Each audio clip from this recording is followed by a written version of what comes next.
All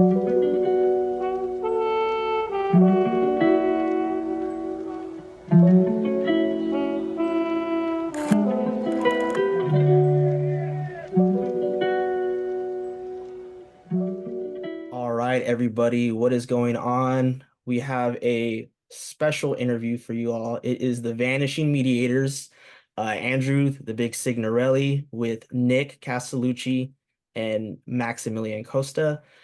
We have a special guest with us today, Paris Lavidis, who is an aspiring Lacanian philosopher with a master's in philosophy. Is that right? At European Graduate School, and very knowledgeable in Lacanian studies, and Lacan's relationship to structure, mathematization. And we first discovered Paris from an interview he had with Daniel Tutt on the Emancipations channel, formerly known as Studies in Psychoanalysis and Politics.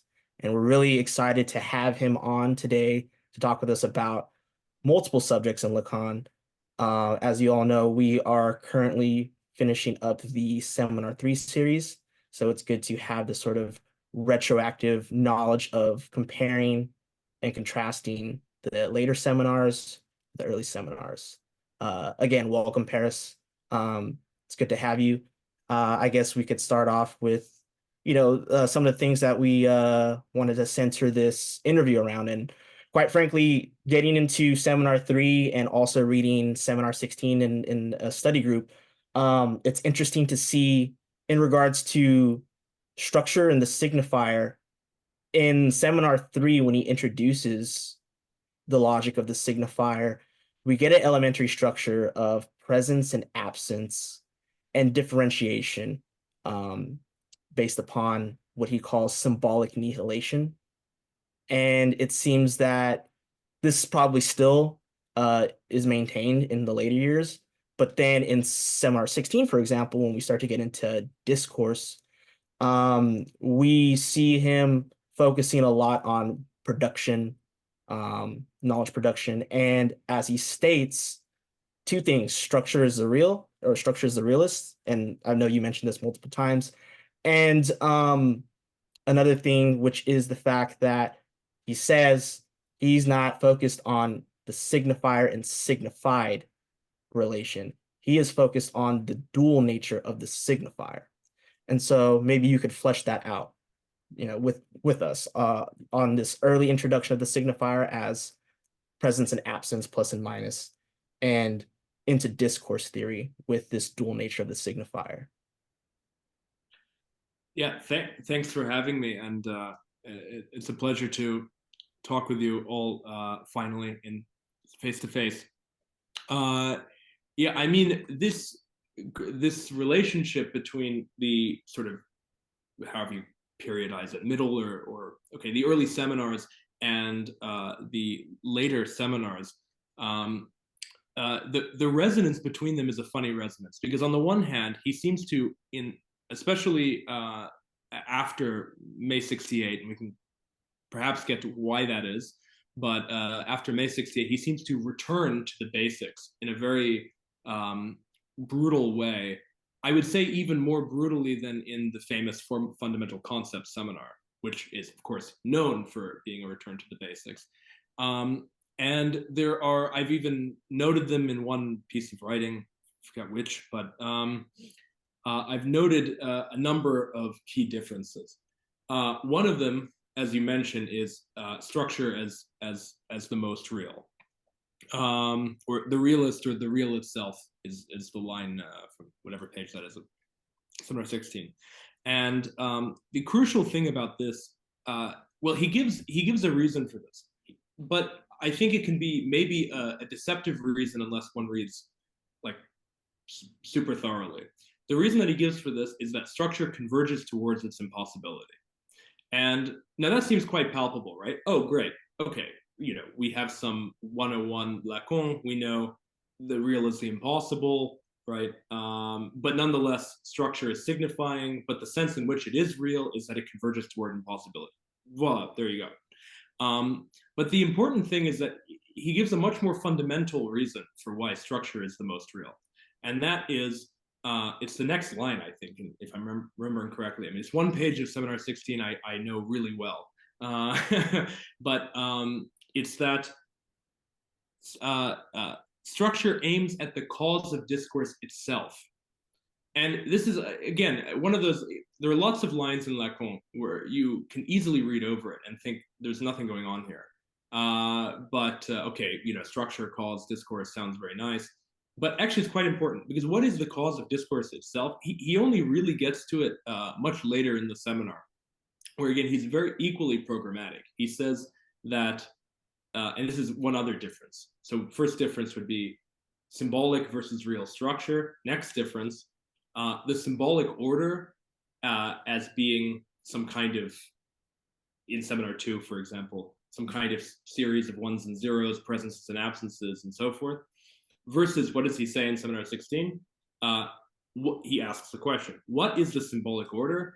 And then immediately answers, it's a numeration, an accumulation, an arrangement. This is a very different understanding of what that is. And there he specifically cites the fact that there is a count somewhere as the cause of the symbolic order. Okay, so let's not underrate this claim. Structure is the most real, on the one hand, means that there's a convergence toward impossibility. On the other hand, means that somewhere on the most basic level, somewhere there is a count.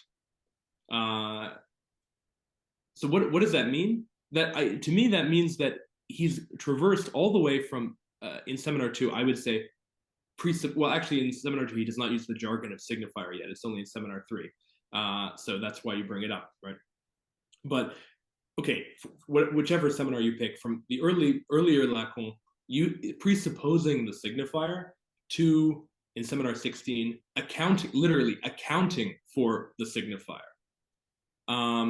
which maybe allows me to make a polemical point, which is that I think so often the reason that we don't get far enough in Lacanian ontology, let's say, is that we presume the signifier, or worse, the definition of the signifier, which is precisely a definition, so it can't tell us more than what we mean by the word signifier, i.e. a signifier is what represents the subject to another signifier. We take that as a kind of first principle instead of actually accounting for it. And therefore, I believe we aren't able to account for its emergence. We are only able to presuppose it, or to explain it by means of itself, basically to commit a, what was used to be called a petitio principii. So those two differences, I think, allow Lacan to go much further than he's even often given credit for. And this partially has as an effect that we have to change our understanding of what, as you mentioned, differentiality means.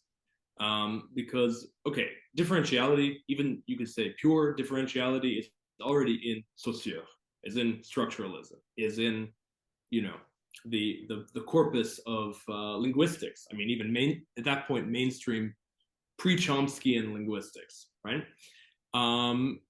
But what is not canonical in that, okay, we all know that there is a subject which would be the relationship, or would be shoved under, unterdrückt, with respect to the relationship of two signifiers. That's true. That's new. We all know that.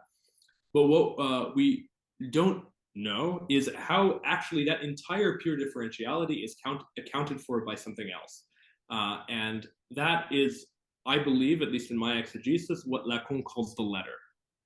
Or actually even more fundamentally, der einzige Zug, the unary trait, which is a term that he picks out of Freud. But that's a whole other topic. So I think that, yeah, if I'm to elaborate the big differences, but also implicitly the continuity, continuities, then they would be symbolic structure versus real structure. That's quite programmatic and obvious.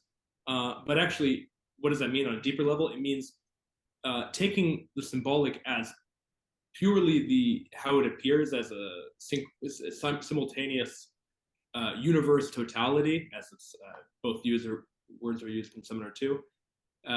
Instead of taking it simply as that, actually accounting for it by means of something else. He calls it the count, closely tied up. I mean, these can be differentiated, but closely tied up with the letter, and ultimately at root, der einzige Zug, or the unary trait. So I don't know if that addressed all of the things you said, but I think that gives a good architecture for understanding, okay, middle versus late, or however you want to break it down. Right. Yeah, that was really good. And one of the key things that really stuck out was when you were saying, I'm saying it right, the convergence towards its impossibility and the count or on the count. Because it seems like, early on in seminar two, he's talking about with the odds and evens and the inversion of the cogito as not on the I think, but really as something of counting and accounting for on the level of the unconscious. This is what the subject tries to do. And especially when he says, like, about the boy, he says, I got three brothers, Paul, Ernest, and myself.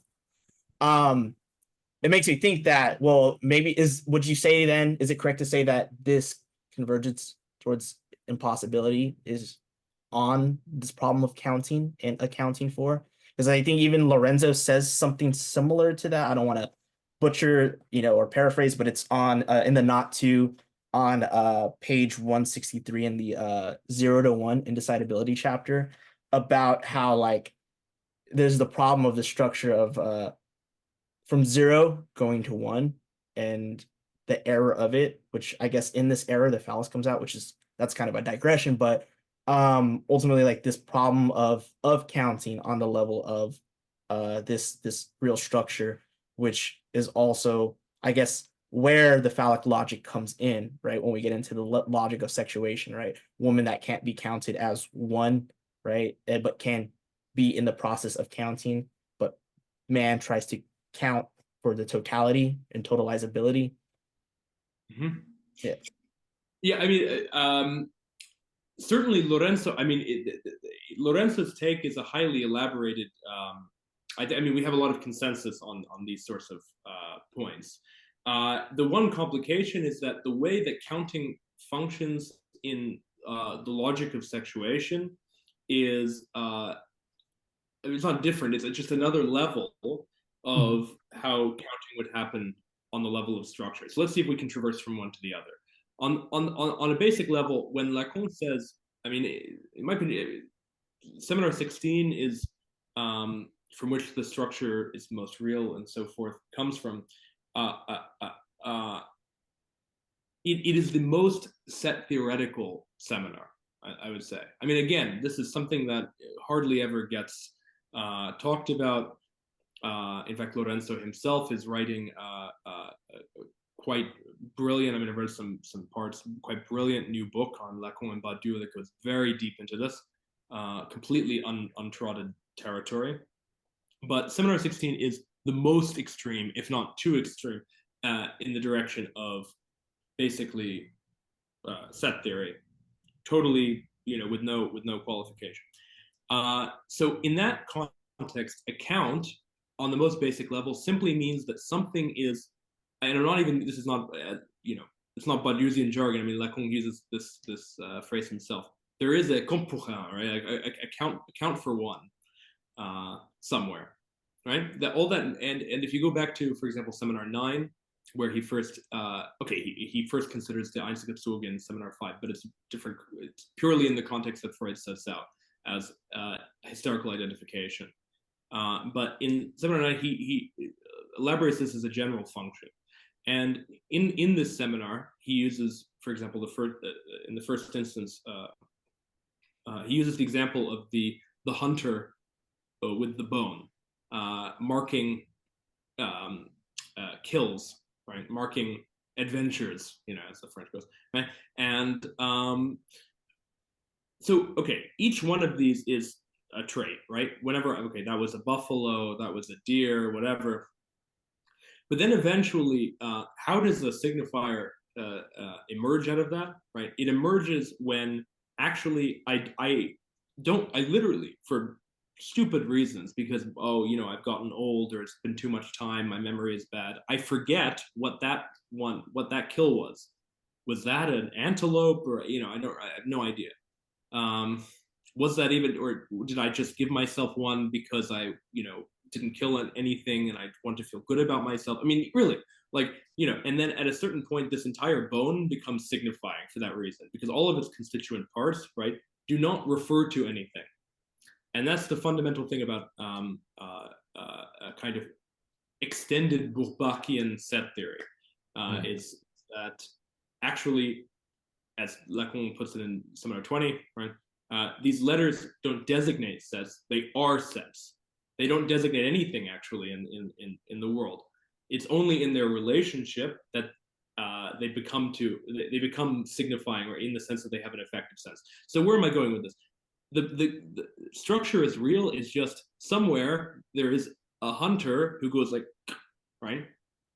I mean, again, sounds very basic and stupid, not at all philosophical, but we have to think on this level. I mean, even to consider phylogenetically the emergence of language and so forth. So, okay, so if we start there, then eventually, let's try to traverse from one to the other. It seems like a long distance because we start with, like, you know, Ugg, the first Neanderthal idiot, you know, as Lacan puts it in Seminar 2, right? First Neanderthal idiot, you know, okay, we start from there. How do we get to the point where we can talk about not just a diachronic process, but a synchronic logic of sexuation? Well, put very simply, I do all these things, you know, these traits, blah blah blah. This is right, and then eventually, at a certain point, right, I constitute a set of all those traits, right? And for reasons that might be too formal to get into, but actually are not that difficult to understand, when I constitute the set of all traits, I actually constitute an impossible set. I mean, basically, cutting a long story short, the way in which, for this, that, and the other reason, for ontogenetic reasons, basically, whenever I make a trait, right, that trait is not just a set, but is in particular a set that is founded on the void set, which means, again, for slightly formal reasons, but not that complicated, means that it can't contain itself. There always has to be a hierarchy going from that set to the void set, because the void set is the most basic brute level of the traitness. So that's called the axiom of foundation in set theory, but you know, it's a set, right? And so basically, when I assert a set of all those sets, I get this thing that's very famous. Everyone probably knows it by some name, which is the Russell set, or the set of all sets that do not contain themselves. And Lacan talks at length about this. Again, very little, not very commented upon material, but it's quite simple argument. When I constitute a set of all sets that do not contain themselves, it doesn't work. So I have to switch gears, so to speak. You know, for anyone who still drives the manual, I have to go from the letter to the signifier. You know, that would be my Lacanian automobile. Letter, signifier. Okay. And then when I go from the letter to the signifier, things are completely different, right? Instead of a trait being just like this, right? Signifier, signifiance, or signifierness, I think is Bruce translates it, right? Becomes the dominant modus operandi, you could say, of we constitute a language, we constitute words, blah blah blah, and then we think that was there all along. Okay, great. So now the question is, if on the other side of that, we're all speaking beings, we're all human animals, all that good stuff, right? In what way do we actually count then each other, right? This is what the logic of sexuation is about. It's basically about you can even say a recount, like a count of the count of the count, because already discourse is a count of the count on this level, right? We have the initial counts, and then we have the way of dealing with the fact that that count doesn't add up or converges toward an impossibility, right? So then how do we do the third level of counting? And that's where the logic of sexuation comes in, and that's where Lorenzo's arguments come in, though I mean, he cuts to the chase by going to the formulae and their antecedents instead of going to the set theoretic level. But I think, I know perhaps even more than he does, I think that it's really necessary to go through this level. Otherwise, it's difficult to understand. Is that more or less palpable? Yeah, definitely. Yeah. Yeah, I have a question that I think relates pretty directly to the nature of the letter and science, which is about a quote from Seminar 20 that you probably know, and it's the following: What is involved in knowledge raises questions, and especially the following: how is it taught? It is quite clear that the question of how it is taught, namely the notion of science, is entirely centered on the following: on knowledge which is transmitted integrally, right? And later on in the seminar, he calls the Matheme something that can be transmitted integrally, or maybe it's the only thing that can ensure an integral transmission. And my question is pretty simple. What is an integral transmission, and why is the Matheme something that is used for that, or is it the thing that is transmitted? Yeah, and how does such a transmission happen? Maybe if you, on an even super practical level. It's funny you say practical, because I actually have I mean, okay, this is a very good question. It's already getting into my long gone, waiting to be revised master's thesis, which was called L'amour du mathème, which is l'amour de la langue, right? Okay. I mean, my arguments have changed a bit, or have been refined a bit, but since it's not published, I mean, I might as well recapitulate it. So there is a dispute, or actually, I would rather say there's mostly, as always, I think, intellectual laziness when it comes to reading this stuff. And then there are a few people who, kind of dot the map a little bit. Familionär being one, but not the only one. Badiou having quite good, generally speaking, quite good readings of Lacan, in spite of wanting to symptomatically distance himself. But nonetheless, I don't think anybody's gotten this right. So let's try to go through this really briefly, right? So Lacan says squarely, right? Squarely. Also l'étourdi. Again, very clear actually when you get into it, that mathematics is not a language. It is a discourse insofar as we are talking about things, right? But in and of itself, mathematical writing is not a language. Okay, so what does that mean? This for me is like the key claim, right? This means that necessarily, and he even says it in seminar 20 from the same lesson, the Ronde du Ficelle, the Rings of String lesson. He says, okay, I can put things on the board, that's very nice. They supposedly integrally transmit something, but I have to talk about it. Now, how is this usually interpreted? This usually means, actually, you have to make a choice between, okay, Badiou Cassin, well, we have to make a choice between talking about it versus writing it on the board, blah, blah, blah. I don't think it's that complicated. It means that necessarily when we look at writing, right, we take it to be a language, even though it's not. I mean, it's very, very simple, right? And actually, in some sense, the rationalism, which seems to, emerge through a lot of Lacanian excursions these days, this rationalism is basically described, I think, by the attempt to map one-on-one language and mathematical writing. I mean, that's Leibniz, right? I mean, that is the okay, you could say it's Descartes, it's Mathematica Universalis, but it really is Leibniz, the ars characteristica combinatorial, right? Yeah. And so the mistake is taking it to be a language, right? But what's precisely not a mistake is the fact that it's precisely because we can't do pure writing that we have to interpret it as a language, right? That there are impasses in that which transmit something. Okay, so let me try to walk through the last part and give an example. So we talked about Russell's paradox, so it's a good link, right? Very nice, again, as far as I know, uncommented on passage from seminar 14, which just came out in French, so everyone should read it if you have or learn French through it. That's how I did it. I just learned French by reading Lacan, seriously.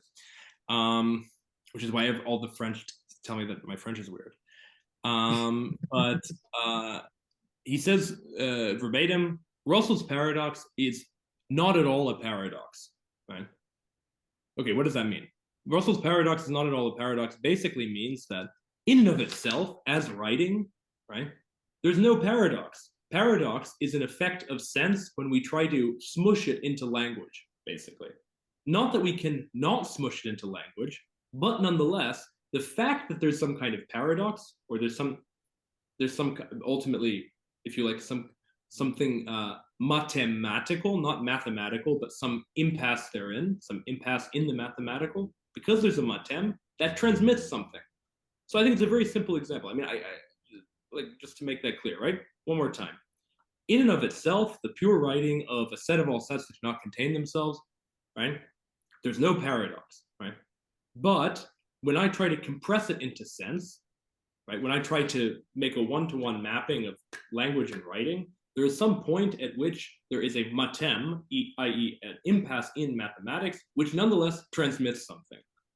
So yeah, contra the usual reading in which we're just in this endless loop of writing, being like signs in the hieroglyphs, versus me, blah, blah, blah, blah, blah about it, right? Actually, there is a point at which, because there is an impasse in this mapping of one on the other, there's something transmitted. So that, to me, this is integral transmission. This is where Badiou is actually wrong in his reading. Psychoanalysis is not, or Lacanian psychoanalysis is not about reducing knowledge to, or rather transmission to integral transmission to qua knowledge, right? Integral transmission is actually a point de fuite, or like a leaking point of knowledge, and that is properly speaking matheme, and it's quite palpable. It has to do with the incongruence of writing and sense, you could say. So essentially, it is a matheme manifests some kind of hurdle to sense, right? So it's not that a sense is transmitted, it's not that a meaning is transmitted, as you were just saying, but what is transmitted is a failure of meaning created or facilitated by a certain writing, which entices me to make some kind of sense out of it or put some kind of sense into it, but it leads me to a failure of that sense, and it is this failure that is transmitted. Am I correct? But I mean, yes, though with the very important qualification, and I think this is where many commentators simply either don't go too far enough or get it wrong. This transmission, right, of this failure which transmits something, right, is a particular failure, right? Yeah. It is not simply, okay, it's a random failure. Nonsense, right? Random nonsense, exactly. It's not just, bullshit, right? I mean, it's a particular failure, right, that can be itself formalized. That's what it means. I mean, Alenka Zupančič, right? I mean, she's popularized this phrase, formalization at the impasse of formalization. I mean, I know that we butt heads a little bit about what that means, but come on. I mean, basically, that means that the impasse is in a particular way, right? So that's the crucial thing. And okay, I mean, like, let's use an example, right? Formula of sexuation. Okay, great. Formalization at the impasse of formalization, right? That's great. Except in what there you can ask two questions. Number one, on the one hand, either it has to be that in which there is an impasse, which would then have to be formalized, nobody gives it, or it would have to be an impasse in some formalization, in which case, I mean, nobody gives it. So basically, big hole in the literature, if we take this formalization of the impasse of formalization, either you have to commit to the fact that it is itself some kind of formalization in which there would be an impasse, or it is the impasse in some formalization. I mean, I choose the latter option for specific reasons. I think it's textually demonstrable, and makes sense. But yeah, so I think that's also an important point. Yeah, it's not simply about, we try to formalize and then we fail. No, I mean, even specifically with the case of Russell's paradox, right?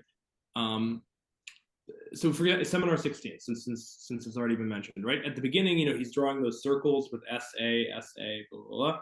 That comes from an evaluation of Russell's paradox, right? I mean, he's very obvious about that, right?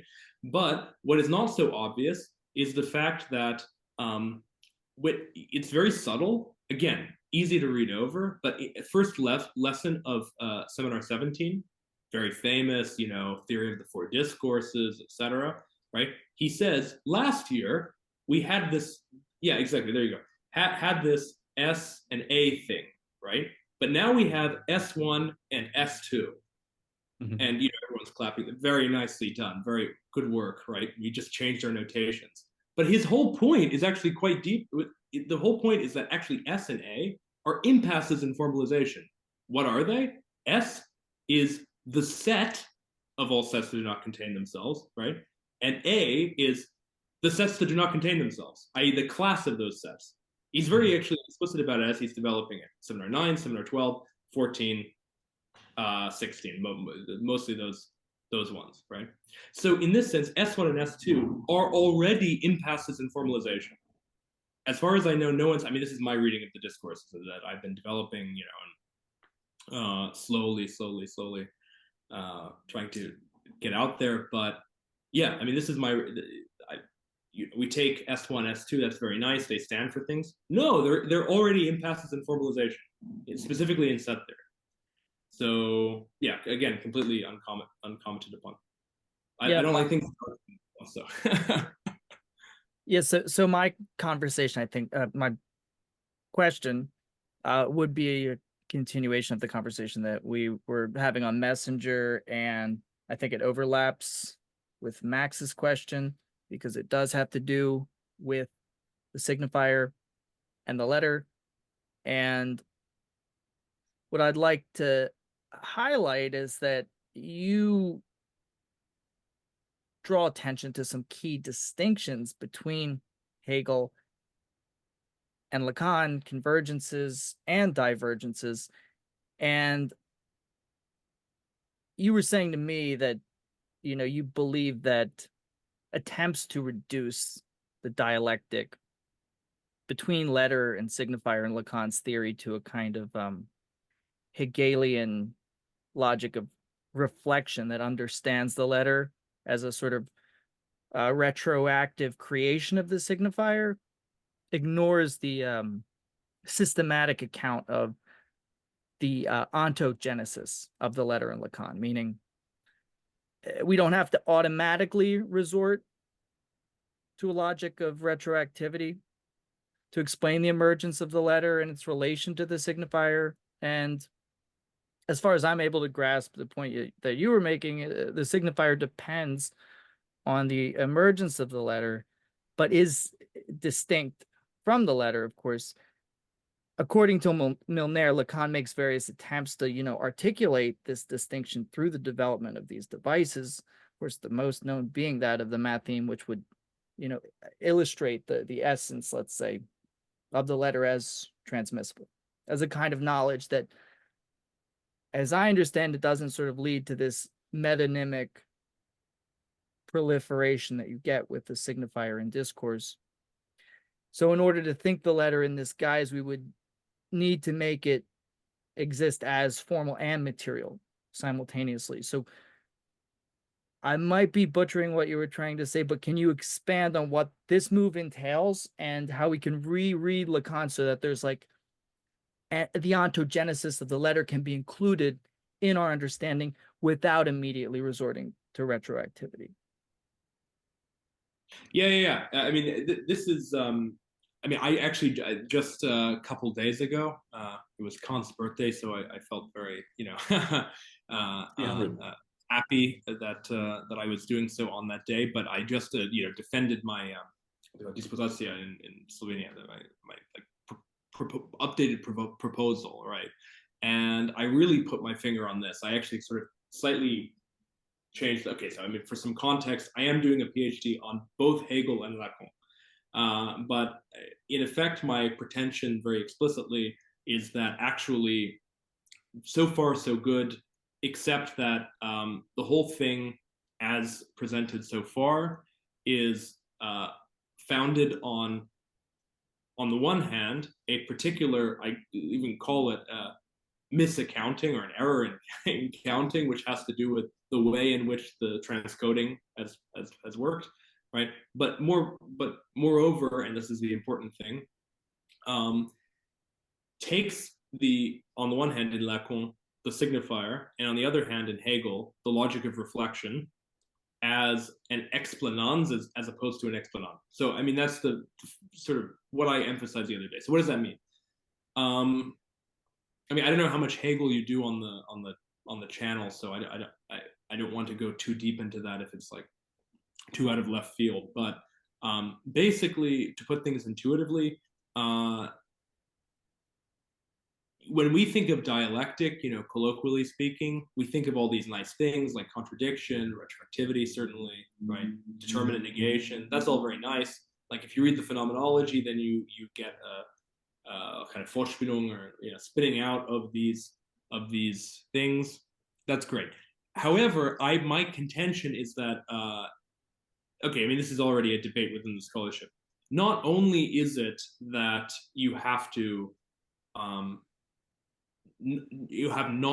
not conceive of what precedes the logic of reflection, all that good stuff in the logic, i.e. the logic of being, the doctrine of being. Not only do you have to conceive of that without the logic of reflection, and not only is the only way to do that through axiomatic set theory, but that the logic of reflection would have to be accounted for, I say ex negativo, as in through an impasse, by means of what it is not, but in a specific way, as we were discussing before, using this logic. Now, I say all that because my claim is that if there is some kind of Hegel-Lacan consensus, maybe even too much of a consensus. I mean, funny enough, I won't say who, but one person on my committee said, perhaps this is actually going too far in the direction of a Hegel-Lacan consensus. You know, it's like, oh, it's scary. It actually might work. I mean, I think for very particular reasons it doesn't. On the other end, I mean, based on what it can account for ultimately. Like, for example, there is no logic of sexuation in Hegel for a very specific reason. There's no procedural level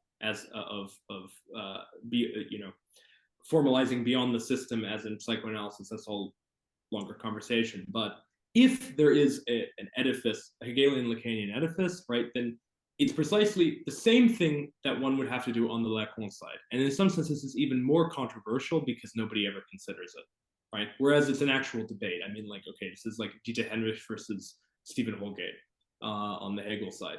But on the Lacan side, there is no debate. What is this letter thing? I mean, nobody knows what it is. Familionär has one of the better breakdowns. I completely agree with you, Nick. Like, but nonetheless, what he doesn't consider, again, my little raison d'être, is the fact that the signifier would have to be accounted for ex negativo through a particular kind of letter, namely the set theoretic letter, as a particular impasse in set theory. And I think it's actually quite patent. It's just in Lacan, it's just this material doesn't get teased out enough. So okay, I've said all that stuff about Hegel. What does that mean on the level of Lacan? Very simple. Okay, what does it have to do with ontogenesis? Maybe that's the more interesting question on the level of Lacan, because this actually has a very specific practical value, even for like clinical psychoanalysts, right? Is that when you assume the signifier, you're already implicitly assuming that everything can be explained by means of those things which are synchronically there post-castration, right? So when we reach back into, okay, obviously we only can interface with our childhoods through, this retrospective signifier, and that's okay, that's true, right? But then you ask a Lacanian analyst, like, point at a child, like, whatever, 6 months, 1 year and a half, what's happening? Well, they will have been, signified. I mean, it's stupid, right? Like, oh, well, wait until they get to 3 to 5 years, and then they can tell you what, happened or didn't happen, or, this is not acceptable, actually, as an account of ontogenesis, right? I mean, Lacan had a very polemical reason and good reason at the time for putting the emphasis on structure rather than on development. But you have to be able to account for this. Otherwise, there is no genesis of structure. I mean, put very simply. And where, for example, again, the reason, I think main reason why Lorenzo and I are very close theoretically is because we agree that this thing that we call ontology with set, Badiou, that kind of good stuff, right? Set theoretic ontology, mathematical ontology, that's already being done by a child, right? Otherwise, it would have no reason for being, right? It would have no raison d'être. It's already being done by a child, and you should be able to point to a child and say, actually, they're trying to figure out. I mean, it sounds stupid, but they're trying to figure out the whatever axiom of separation. It sounds, again, very stupid, but one would hope for some kind of at least more sophisticated, less exaggerated version of that. Otherwise, actually tough luck accounting for ontogenesis with the signifier. So there's a similar point there, except it's even more palpable, I think, on the level of Lacan than on the level of Hegel. But anyway, that is sort of my PhD. I mean, even the ontogenesis is like too much. Like, you have to really start taking seriously, like, okay, but what is a baby doing? Whereas I have to content myself a little bit with the logic involved and the in all senses of logic. So yeah, but I don't know if that answered everything that you were bringing up, but that was sort of a rundown of. I mean, it was a long-winded question to begin with, but yeah, I mean, I think the point that you bring up, and I'm not all that well versed in Hegel beyond the doxa, is that this logic of retroactivity is leaned on maybe a bit too much, and especially with these developmental stages, which the whole concept of a developmental stage is something that many clinical Lacanians are quick to dismiss, but that there is a formation of the child's connection with its life world that depends on the emergence of this signifier, and that there is something like a stage. It just might not be what Piaget imagines.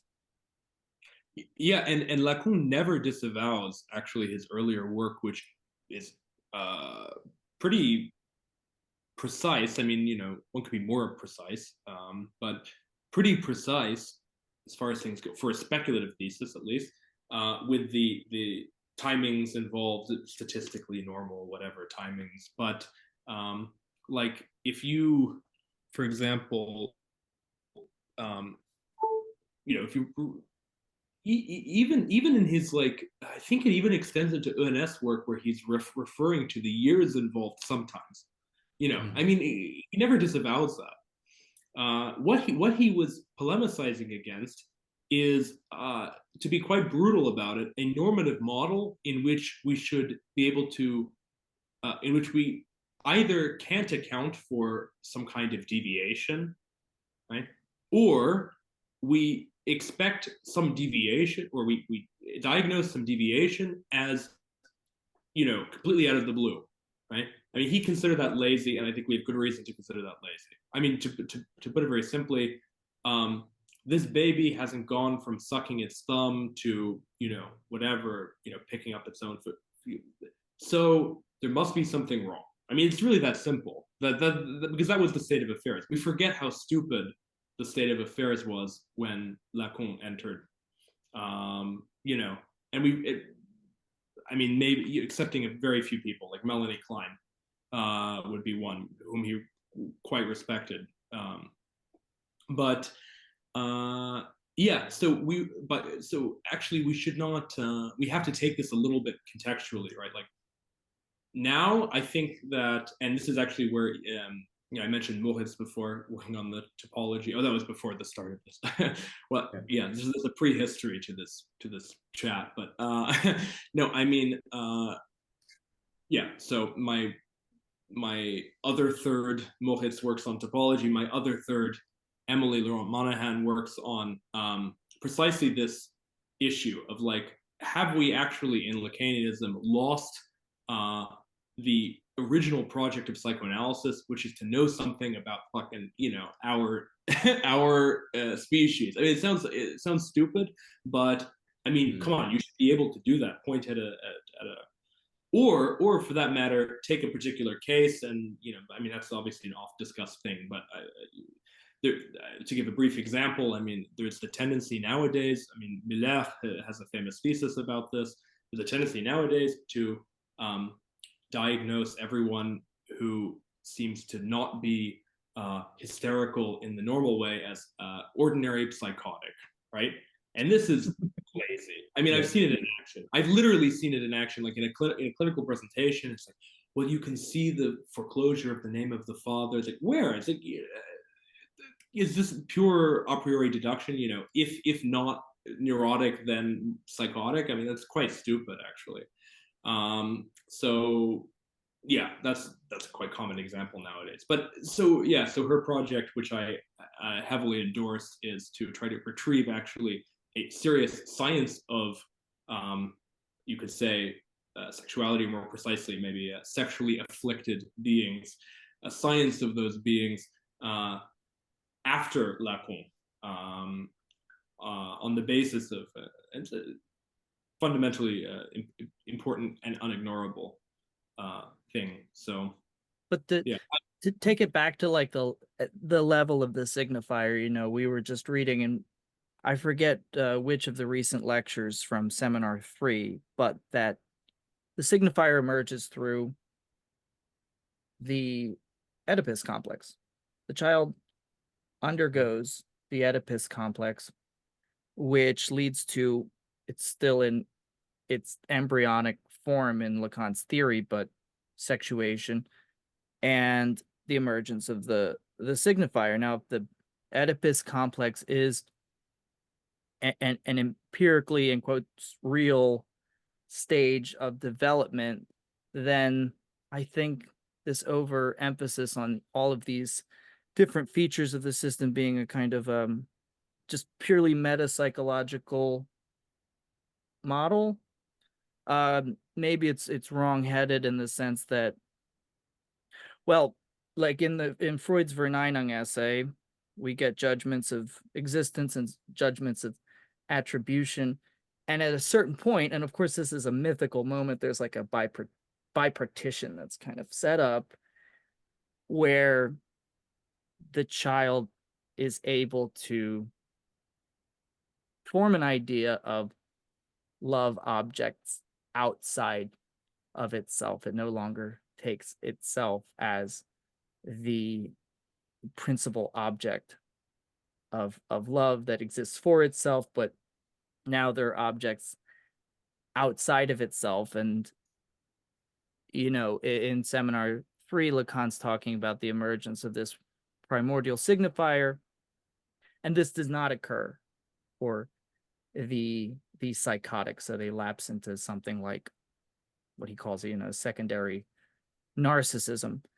But I guess the point that I'm trying to make that only occurs to me now is that there is a developmental stage, but this birth of the signifier is not a real moment. I hope some of that's making sense or getting it. Yeah. Yeah. I mean, this is the tricky thing with. I actually can almost put it this simply. I mean, it's slightly too simple, but it nonetheless, to be schematic.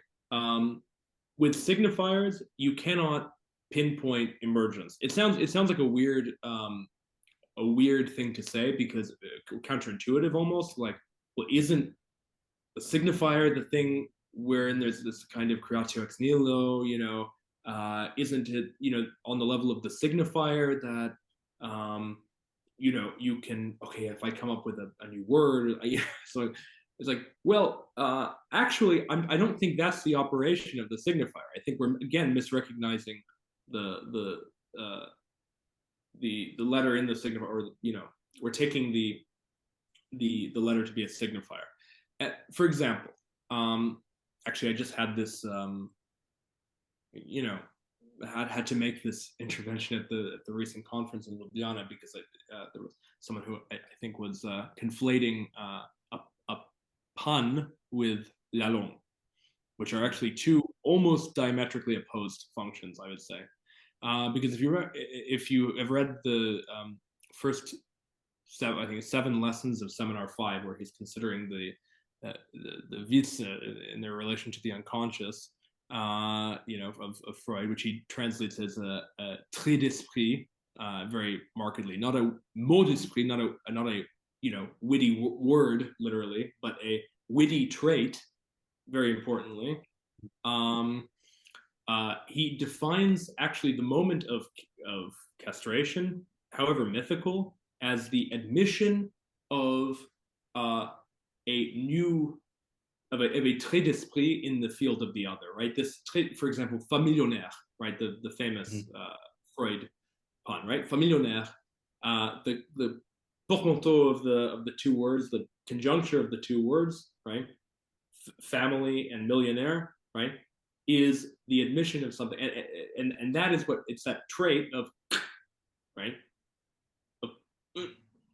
That is fundamentally what castration is about. That's his argument. It's something. There's a trait d'esprit that's sanctioned by the other. I think it's the literal phrase. So okay, so that seems like, and he presents it certainly. If it weren't for the way that he translates Witz as trait d'esprit, if it weren't for that, then it would be easy enough to say, oh yeah, this is a signifying operation of some kind of condensation or blah, blah, blah. But the whole point is that it's actually neither, strictly speaking, a condensation nor a displacement. It's in the Freudian drive. It's just the of the and this is for me on the level of the letter. There is something lettering about this conjuncture that it's again, he doesn't say in those terms because this letter signifier thing is I mean, I think once you can retrospectively read it back into like an instance of the letter and even Seminar on the purloined letter. I mean, these letter things are not actually, again, another project that Lorenzo has undertaken of just like actually making consistent all of these references to the letter as the different dimensions of the same thing, which will be very good when it comes out. But yeah, I mean, you see what I'm saying is that it seems like it's different, but it's actually a lettering operation. He doesn't put it that way, but the one clue is that he really puts his finger on the fact that it's not a witty word, it's a witty trait. Yeah. So but we were talking, Nick and me were talking about that very case yesterday, and we were wondering, we were kind of confused about that very thing because he seems to be using that very example as an example of metaphor, in the sense that metaphor is a condensation. I mean, if you use signifiers in normal speech, I was using that example yesterday of saying, I am myself, then the metaphor is the substitution of myself for I, right? But there isn't this creation of some kind of merged word, right? So that would be like the logic of the signifier, I am myself, whereas Familionär would be more something of la langue. That's what you're saying, no? To be very, very clear, so I mentioned the la langue versus pun thing, which is in some even like a third thing. I mean, I err on the side of making distinctions, and albeit if later to dissolve them, because let's just start there. That's what philosophy did at the beginning. I'd rather be a Greek than a Tallis and so forth. So so let's make the distinctions. So a pun, as in a jeu de mots, a joke as a trait d'esprit, and then la langue, right? So okay, actually, I think in some sense the easiest is la langue, right? So la langue is not strictly speaking. I mean, it's often used this way because I guess there is certain writing or speaking or poetry or whatever late Lacanian écrits that seem to highlight it. But strictly speaking, nothing is simply la langue, right? It's not like, oh, there's a la langue over there. Like this page is full of it, right? We say that in a heuristic way, like we say, oh, Joyce the Symptom, that lecture is so la langue, right? But actually, la langue is just it's just the principle that whenever we speak, we don't do so through actually a transformational grammar. I mean, it's not that complicated, right? It's like, even though I can retrospectively analyze the sentence that I just said with a abletage, a hierarchical tree of terms, and their syntactic functions, a la Chomsky. Even though we can do that, actually that's not how language in its functioning functions. I mean, it's not how it functions. And that had for ontogenetic reasons, because when I'm making demands of my mother, I'm actually not in the first instance saying, "Mommy, I want milk." I'm saying, right? I mean, that's still a demand, but good luck analyzing that with a transformation, tree. So that's what la langue is. I just put very simply. And then, okay, yes, there's some writing or speaking that tries to which tries to open that up or whatnot, but that is actually a secondary dimension. So that's la langue. So that's completely different. And the reason I say it's completely opposed to Familionär, right, is that Familionär precisely presupposes that there are already things which appear discrete qua signifiers, family and millionaire, right? So la langue is just ontogenetically speaking, at least, that is to say diachronically, blah, blah, blah, blah, and then slowly over time, mama, I want some milk, right? Familionère is the opposite. We have family, I know what that means. Millionaire, I know what that means. I put them together, right? But the reason that perhaps it appears to be somehow la langue is returning to la langue, right? Because la langue is always a retroactive construction, obviously, because it's so. But anyway,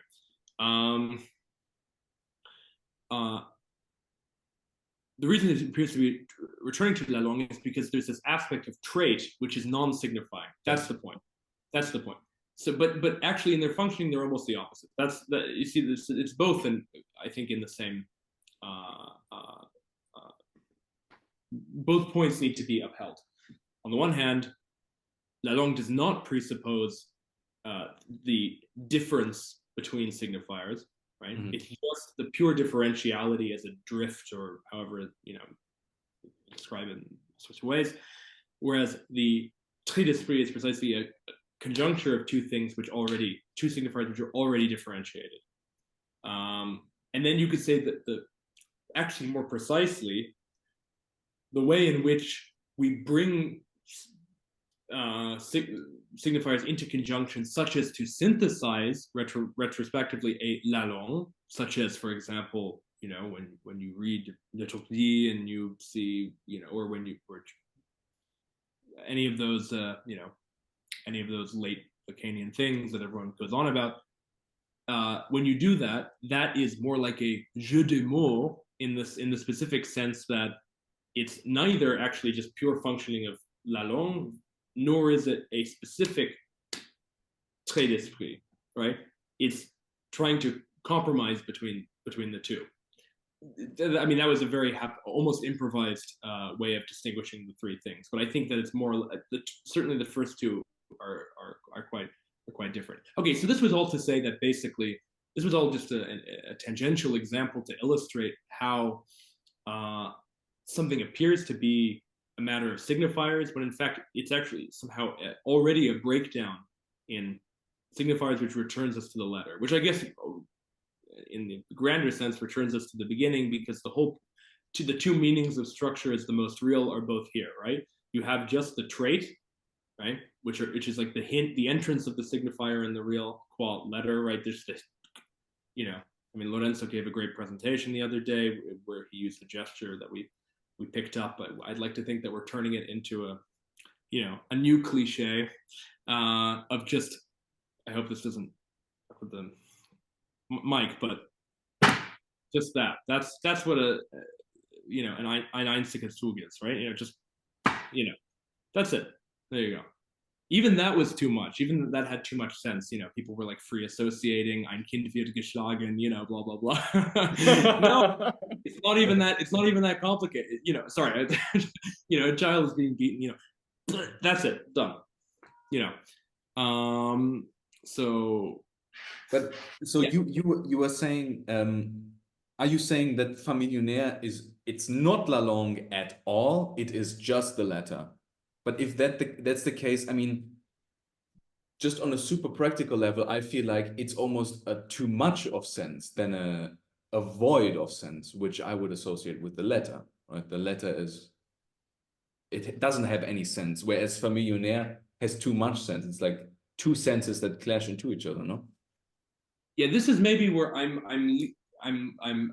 have led us into too schematic a direction, because the important, okay, maybe this should be said before it's too late, right? Letters and signifiers are not fundamentally different things, right? Yeah. Right. Like, I mean, not in and of themselves. Just to be, why? For the very precise reason that I said before, which is that I cannot write something on the board or elsewhere without taking it to have an effective sense, and therefore, as I sometimes say, signifying it as opposed to signifying. Right. I turn it into what looks like a sign. And another way I sometimes like to put it in order to explicate Seminar 9 is that I take I make a tautology out of an autology, right? Like a tautology is like A is A, right? He discusses this quite literally in Seminar 9, right? A is A, right? But the whole point is that we never have to say, for example, in mathematics, that A is A. No one ever says that, and let's just remind ourselves that A is A. Nobody ever says that. And there's a reason for that. That's because fundamentally, A is not A, actually. If A were A, then A would already be A. Forget about it. There's no reason to write the equals. So that's what I call an autology. So similar point, right? But we always tautologize, because then we ask, but is it really true that A is A? And, stupid questions like that. But that's what we do as speaking beings. So that's not our faults. However, it would be our faults if we assume then the letter is a sign. So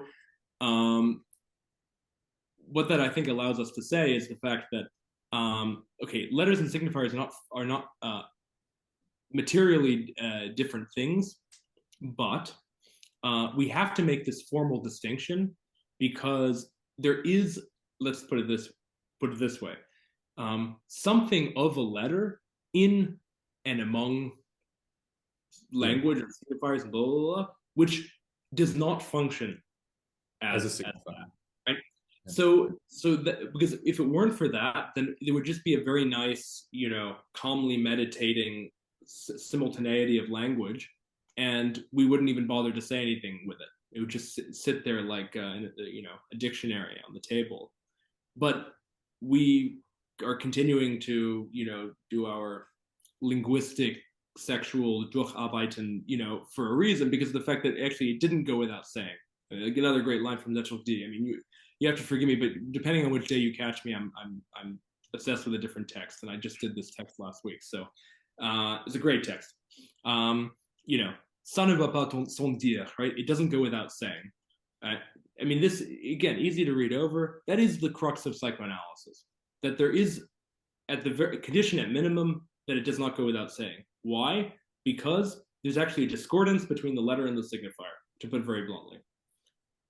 Because even when we try to compress just letterage into language, it does not fully, there's not a biunivocal correspondence. We can't, and that's why we can neither simply be silent nor create a mathematical language that would be able to communicate everything or integrally transmit all the time, right? Neither of these things are possible for that reason, and for specific reasons. So I would say that to cut back, because you asked the good question, which is, okay, but then isn't there too much sense? Okay, sure, you can say that insofar as you are adding up the signifiers, right? Yeah.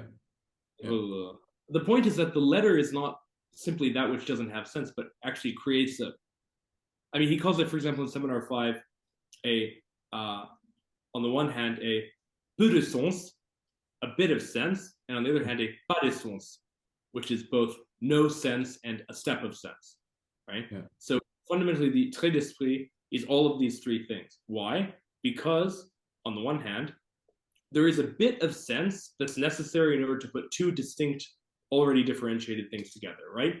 Family, millionaire, for example, right? I can imagine a family of millionaires, whatever.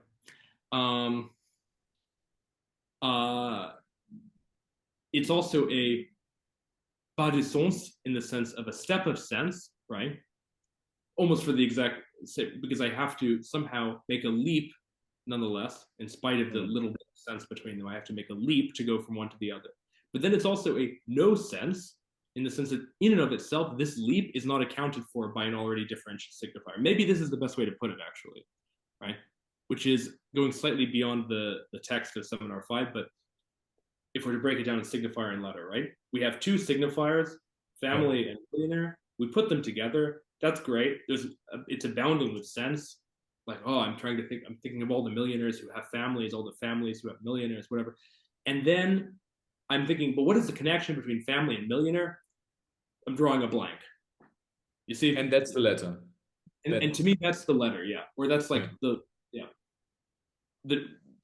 trait which would be a letter. I mean, you could make that into a letter, right? You could be like, oh,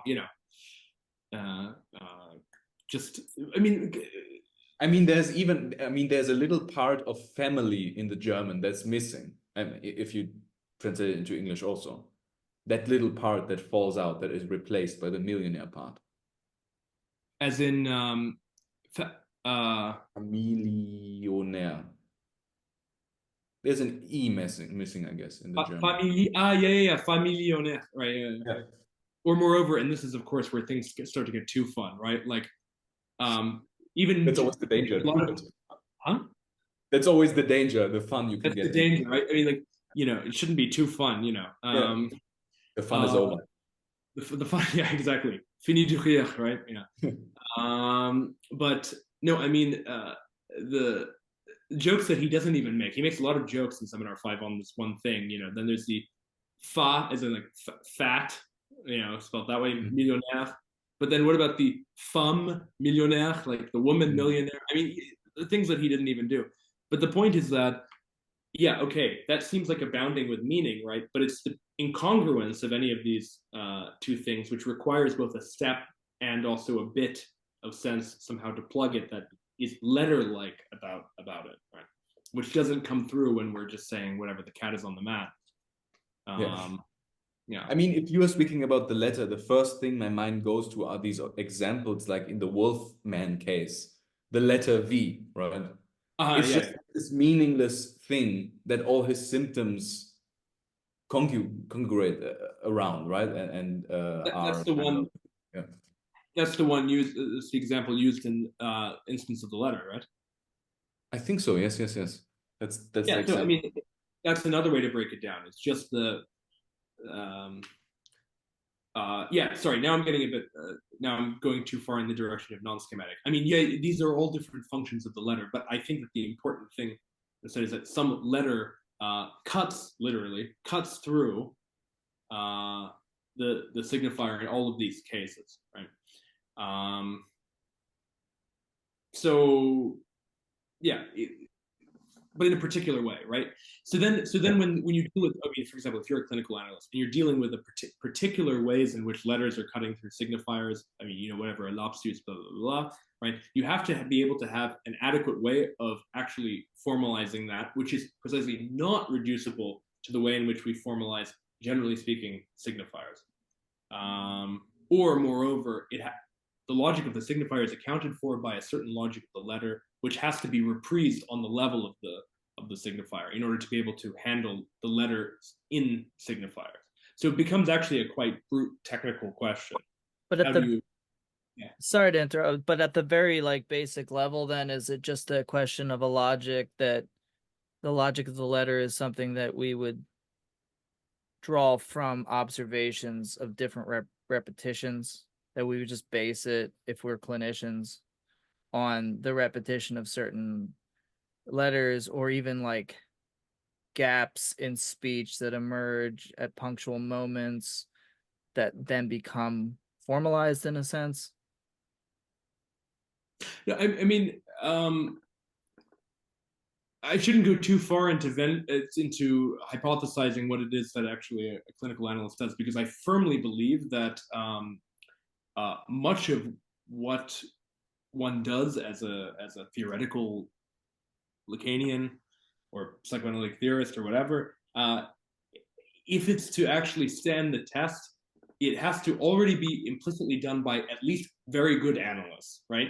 I mean, if you're a very good analyst, you must have some kind of, as Lacan calls it, a savoir-faire, a know-how, without which you're already implicitly transmitted something that you know nothing about, basically, or you know something about. I mean, we've all met clinicians who cannot talk shop at all, who do a great job in the clinic, as well as clinicians who talk shop well. So I don't know. There's not a good correlation between these two things, but.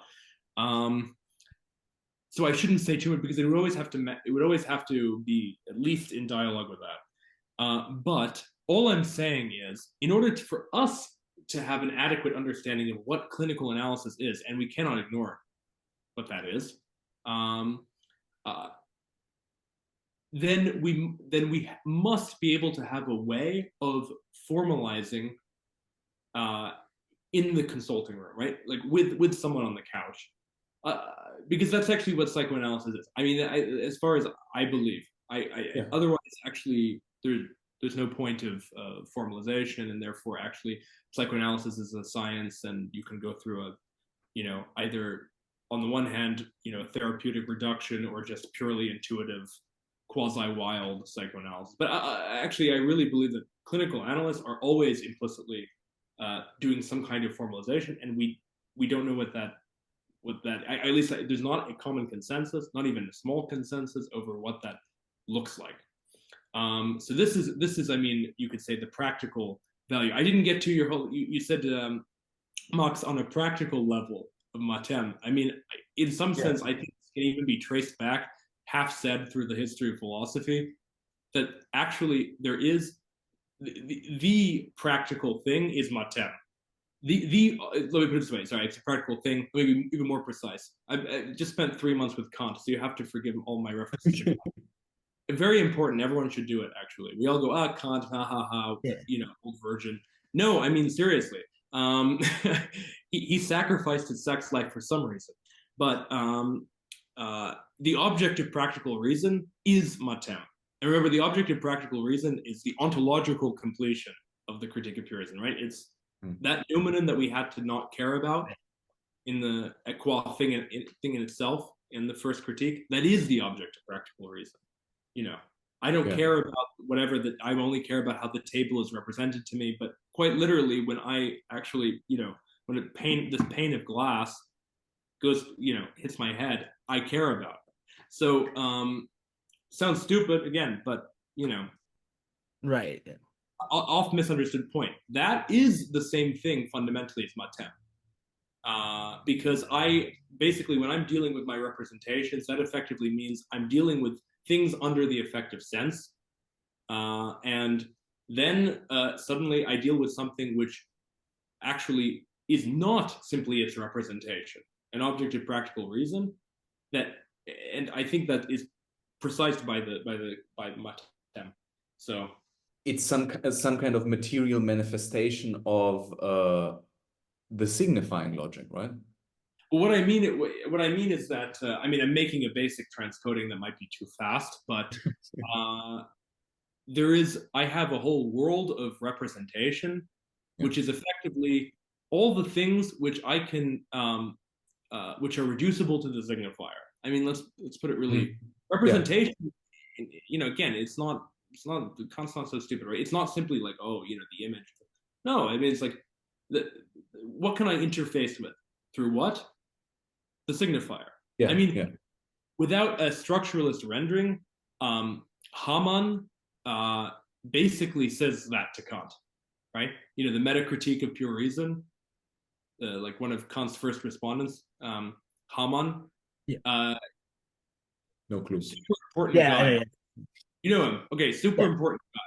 This is an advertisement for Hamann and Hegel, both super underrated.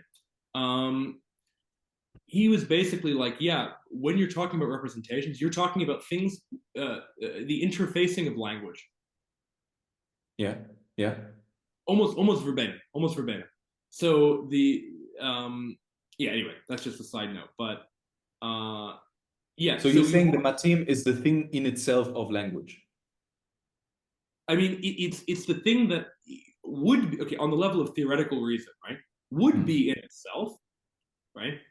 I can conceive of it purely like the pure signifier qua letter. I can conceive of it as a pure ens rationis, you know, a pure thing of thought, right?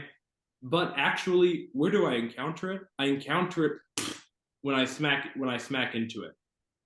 Sometimes literally. Yeah, I mean, sometimes when you read Lacan and you get an extreme headache while trying to understand. Exactly. Like you become Princess Elizabeth of Bohemia, right? You complain about the headaches and no, but it gets quite literal on the level of Kant because you know he has all of these. I mean, aside from writing a review of one of the first books that by Moscati that really tried to argue for rationally why it is that humans stand on 2 feet. You know, aside from that, even he often uses the analogy between walking and thinking. It's crazy, actually. In the anthropology, almost all of his lectures on anthropology, actually, some other places, it's bonkers. Because that was like exactly, you know, so I'm just going on my own tangent because I think it's fun, but that was exactly, you know, like the third objections and replies in the Meditations. You know, Hobbes is like, I think it doesn't really work to analogize. I mean, this is a non sequitur, right? Because Descartes doesn't do this. I don't think it works to analogize thinking and walking because if I say, I am walking, therefore I'm a walk, it doesn't work. Right. Like, of course not. Thinking is amazing. Okay. Unless you think with your feet, though. Yeah. This is where it all comes back, you see. Yeah. Right. The prehistory of our chat is yeah. I mean, yeah. Sorry. I was because I wanted to jump in and really shift back to some of the stuff that was referenced, you know, in the beginning with Seminar 16. And you mentioned something that I wanted to touch on, which was what he says is that he wants to look at the cause of discourse. And he then, if I'm not mistaken, on that same page, references the divided subject, right? Within that sort of cause, or if it's the effect, I forget which one. But I guess what I want to kind of, maybe you could help break down, what is Lacan doing in 16 with not only set theory, but I guess you could say the start of discourse, and how psychoanalysis plays into that, but also its relationship to science and how it ties into his investigation of what he calls the absolutization of the market, right? Yeah. And how does that somehow make holy mothers have perverted sons?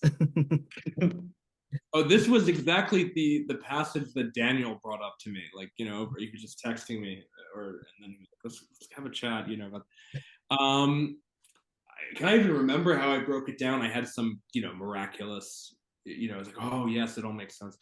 At the time, now I don't know if I can reconstruct it, but okay, let's address the absolutization thing because I think it's very important. And again, there are some actually quite intelligent readings of this, like Samo Tomšić, if you know Samo. Yeah.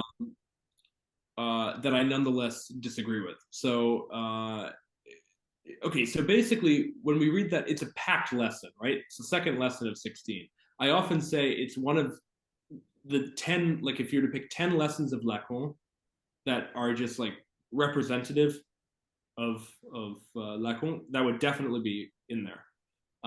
Also, that 10th lesson of 20 that you mentioned, Max, of also that one. But okay, the second lesson of 16, because it goes like a bunch of different places. We start with structure as the most real, typology, discourse with consequences, very important. Then the historical materialism conforms to structural conditions.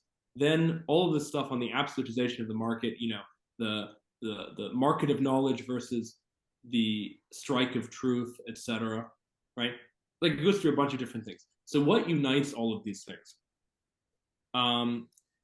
I think what unites them, and again, I've written about this somewhere, is that on the one hand, also to go back to like the question of seminar 2 for seminar 16, on the one hand, it's well established, okay, there is no big other, hurrah, there is no universe of discourse, seminar 14, hurrah, you know, that's great.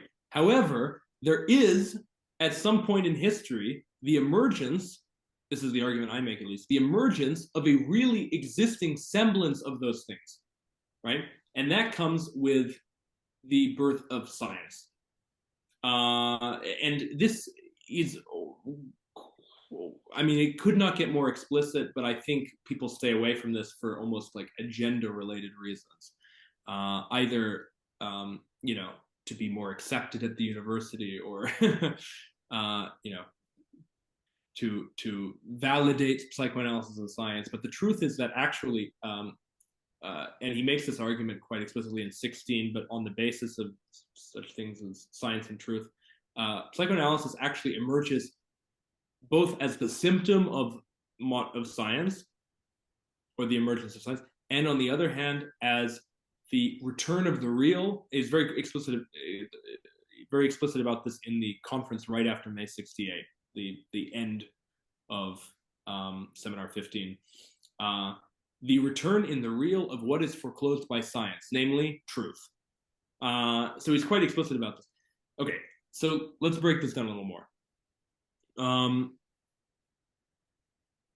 Basically, the reason I wrote about this is because my basic thesis was that what Lacan describes in seminar 2 as apparently a structural invariant set of properties of this, or if you like, no properties, pure functioning that create properties, or Familionär and so forth, that these things of the symbolic, that they're actually precisely not structurally invariant, but are the result of a particular historical condition, namely that of modern science, right? That was my basic thesis. And I tried to go through some of those things and then draw some other arguments out about, yeah, whatever. But mostly university discourse versus the modern university, which would be university discourse structurally invariant, university not obviously historically conditioned. Okay. In particular, what does science actually bring about? Again, almost verbatim, but not, okay, well, certainly verbatim is that it forecloses truth, right? Science has nothing to do with truth. I mean, it's in this sense that like quite late Lacan, like seminar 24, says that psychoanalysis is not a science, or could not be eligible as a science. Why? Because science by its very nature is Popperian. It abides by falsification. It has no reference to truth. It has a paradigm of the true, namely, if it is able to falsify itself, then there's a hitch in its effectivity, and therefore is de facto not true, you know, some proposition or theory or whatnot. But actually, in and of itself, it has no reference to truth. That's why it's the Freudian thing, actually. And even early Lacan was very explicit that Freud seems archaic with respect to science because he not only references sense, but also truth. Okay, so more specifically, science would be the emergence, material emergence, this is discourse with consequences, right? Material emergence of an actually existing knowledge in the real, as he puts it. I mean, you know, like Slavoj is a famous interpretation of this based on Miller, where it's like about, you know, quantum physics and stuff that it has nothing to do with actually what Lacan was talking about. It's a complete extrapolation from the Note Italienne, where that comes from, where you sent the letter to the 3 Italian psychoanalysts. He's talking quite brutally about the fact that science as such, not quantum physics, science as such, right, produces knowledge in the real. What does knowledge in the real mean? It means that actually there's no head that is necessary in order to know this knowledge, right? Which is why he equates it in seminar 17 with bureaucracy, you know, right? Kafkaesque scenario. No single bureaucrat actually knows anything about how anything works. It's just, oh, you can go to the next office, right? I mean, this is actually how things work. And there's a particular material effect. Again, this is where we go back to seminar 2. Like he talks about the advent of the world, interestingly, the world of the machine, as opposed to the apparently structurally invariant symbolic universe. So he switches the order. Advent of a world after the structurally invariant symbolic universe, as opposed to the closed world to infinite universe. It's just a very interesting small observation. But so he talks about the advent of the world of the machine. What does that mean? That means that there's this thing, the machine, that basically functions as a knowledge, or a producer even of knowledge, which it requires nobody to operate it. Just somebody has to push the button. But that's exactly how, other examples, of course, like I think you had Isabel Miller on, right? Yeah, exactly. Yeah. So I mean, she without saying it, she's written a whole book on that. Yeah. Mm-hmm. So artificial intelligence is like the up to date mise au jour example of that. But the internet, you ask a Deleuzian, what's the rhizome? They say the internet. That's the knowledge in the real. There you go. Or before that, I mean, you can come up with plenty of examples. So that's what. So we've traversed some things, discourse with consequences, etc. So what is that? Okay, now let's get to the kicker. The absolutization of the market, right? That seems to suggest, wow, okay, capitalism's in charge. The old Marxist story, which I sympathize with, but actually ultimately disagree with on Lacanian grounds, and I don't think they're compatible. Or rather, let me put it this way. Psychoanalysis has more accounting power than Marxism, which is like it can account for Marxism and therefore can be Marxist, but actually you can't start from the presuppositions of Marxism and then account for psychoanalysis. So that's my brand of Pace Samo, my brand of Freudo-Marxism. But okay, so that seems to suggest, right, capital, big bad capital, and then it starts to co-opt science and through technology and blah blah blah. No, actually, Lacan is very explicit. It's the other way around, right? Primary is just the pure autonomy of knowledge as a new function, right? Something which would be a knowledge which is wholly articulable and which is all integrally transmissible, all, or at least that's the goal, as manifest even in the intellectual history, right, with Leibniz and so forth. And that, in particular, that it would be absolutized in such a way that it's on the functioning of this, it's on the closure of this knowledge that there could be something like the accumulation of capital. I'll just point to one passage in which this is highly emphasized, again, hardly ever read. End of seminar 12. He makes this point explicitly, like it's not last two lessons because there's the last lesson on. So it's like second to last and third to last lessons, where he makes the point that before there was ever the accumulation of capital, Descartes started this process, the accumulation of knowledge. And knowledge is a mode of production, he even puts it. Right. So these seem like very loose. They are actually, he's using Marx's term very loosely, so you can always criticize him for that. But actually, the point is fundamental. Before there was the accumulation of capital, he's tying the two together. And therefore, when we read these passages, like some great passages like Seminar 16, same lesson, right?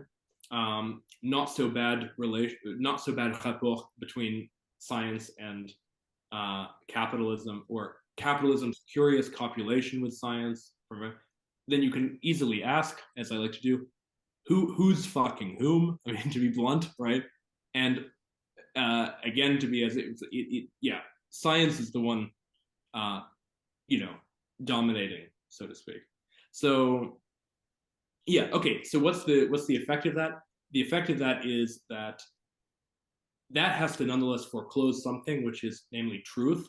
Truth always being the incompleteness of the simultaneity of language, the semblance of the one of language, the to use another word from Letchopli that I love, the stabilità, the stable habitat, and that means that there is a, I mean, it sounds like good Lacanian doxa, but it really works on this level. That means that there's a reappearance in the real, and that would be psychoanalysis. Or more precisely, it reappears in the real as the symptoms which were considered at the birth of psychoanalysis. I mean, hysterical symptoms. So I wonder, did that cover the full extension of? Yeah, definitely. And I mean, with the exception of the Holy Mothers and Perverted Sons. Oh, yeah, we haven't gotten to the Holy Mothers. Right?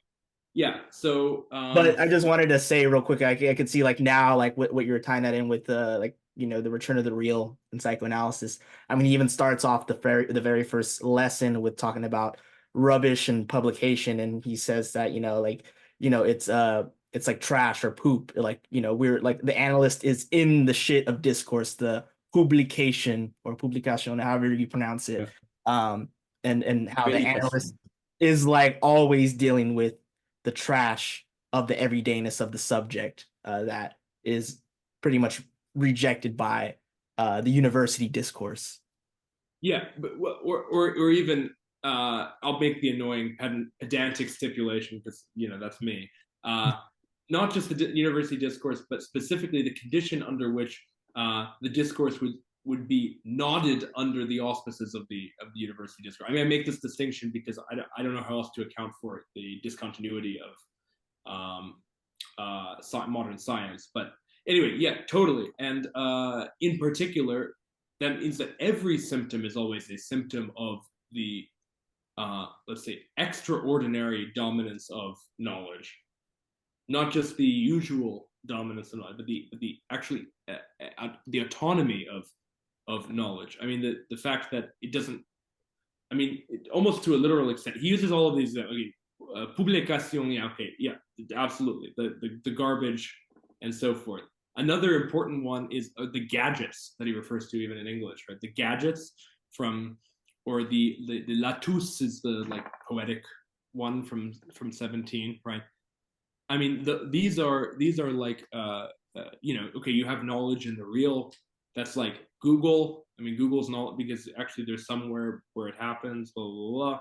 But then actually this thing, which I just got a few months ago and I'm very upset about, this little iPhone 5, right? This thing is my latus. It's my special window to knowledge in the real, right?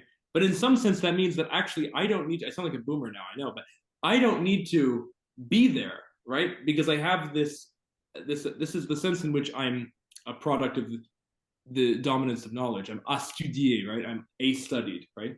Because actually I have a one-to-one correspondence with these little gadgets which allow me to interface with knowledge in the real without actually having this knowledge. So, I have all these texts, terrible. But yeah, so all of these various things, like, yeah, the trash, I mean, he even gets into sewage, which is a nice one. I mean, again, this was like my polemical piece on respectful polemic, let's say, because I have disrespectful polemics too, but my respectful polemic with Slavoj Žižek over, but also more people than just him, but over the supposed homology between the Libido Drive, also Seminar 16 material, obviously, and this. I say it not just to be obnoxious in French, but because yeah, I don't know. Actually, I haven't read the Fink translation. Did Bruce translate it as surplus? Surplus jouissance, yeah, it is translated as surplus. So, but I think he has the French in italicized in brackets. Yeah, the trouble is that it is ambiguous, right? I mean, everyone knows this, right? It's ambiguous. Plus de jouir is both surplus or more enjoying and no more enjoying, depending on whether it, il n'y a plus de jouir is like there's no more enjoying, right? Il y a plus de jouir is there's more enjoying. Okay. But that honestly, it's unequivocal in the continuity of Lacan's argument if you set aside the references to Marx. So this is the complexity of it. If you read any reference to plus de jouir that does not involve Marx, it is unequivocally I challenge you to find one that unequivocally a loss of enjoying or renunciation of enjoying, as he puts it some places, right? This is equivalent to the species-specific entropy, A-N-T-H, right, that he brings in seminar 17, but refers to in some way, shape, or form, even as early as seminar 6, with the désagregation of culture, of civilization, or yeah, of civilization. Right. So the disaggregation, or which of course plays a nice double meaning, because like not only disaggregation but desegregation really makes these points about how it will be more segregation precisely because the function of modern culture is to desegregate, or to create a but this entropy thing, right, is the same as the plus de jouir, right? Because there is no more enjoying with a capital, I guess, E, yeah, a jouissance posed as absolute is a 716 phrase. Because there's no more of that, i.e., because we're afflicted by the unconscious and all the corollary things, we are always tending downward we're always tending toward a zero at the end. But that's always, actually, I would say that the theory of the discourses as an analogy with thermodynamics is about the fact that the entropy of one discourse always is shoved back into another discourse. That's fundamentally what it's about. That's the sense in which you have like a genuine analogy with a hydroelectric plant and so forth, because the whole point is, of course, entropy is not that everything's going to shit overall. It's that when one guy's going to shit, the other guy's not. I mean, I'm putting it very here. It's like when there's entropy in one system, that means that it goes into the loss goes into another system. Okay. So what's the problem with the autonomy of knowledge? The problem with the autonomy of knowledge is that it creates a one-all hyper discourse in which there would be an absolute entropy, right? That's my basic breakdown. This is going beyond the text, but this is my reading. There would be a one-all absolute discourse in which there would be an absolute entropy, i.e., where it wouldn't be able to go anywhere, so there would be a genuine loss and blah, blah, blah. And it's only at that point that we start to try to plug up that hole with the other sense of plus de jouir, as in surplus jouissance, or he calls it, again, not a reference to Marx, and it's very clear in this passage, plus de jouir en toc, or knockoff plus de jouir. It's a very famous passage, but actually the whole point is the distinction between the loss, right, and the faking of the loss, right? It's like, the whatever, that's where you get the usual Slavoisms, like Coke is it, and, stuff like that, right? But the whole point is that the Coke is it, that surplus, right, is actually a secondary effect kicked into gear at a certain point in history, so historically conditioned, not structurally invariant, when we try to recuperate that loss through concrete manifestations like Coke or whatever. Or my fake my automobile, aka my fake wife, is another good passage from Lacan, right? Yeah. To eat, if sexual matters don't work out, don't worry, my automobile is my fake wife. And actually, okay. So that's okay. I actually forget where we started with that one. Oh no, I was just saying, like, the plus de jouir, yeah. This is I think another important point of reference for understanding what's at stake in the whole real, actually existing autonomy of knowledge. I mean, that's how I would put it, and I put it in a few texts. But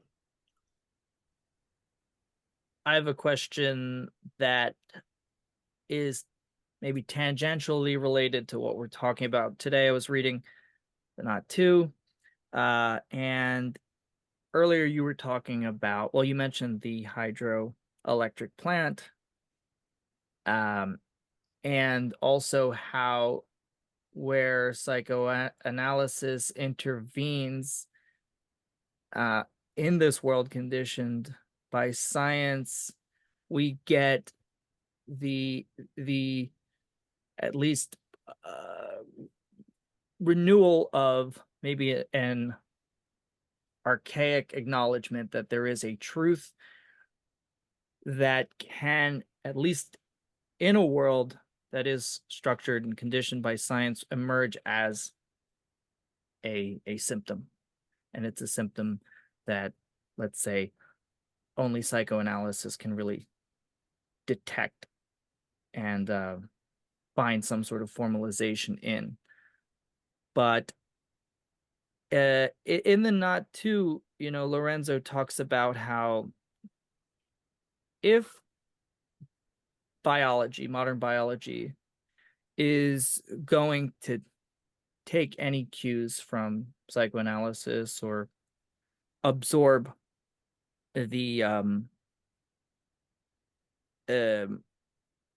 this sort of, like, let's say, recuperation of a kind of truth from psychoanalysis, then it would have to abandon a conception of bios that depends on this notion of libido as sort of free-floating energy. So I wrote this question for you to pick your brain on the difference between libido and drive, according to what I'm able to surmise from Lorenzo's text, and then get your take on it. So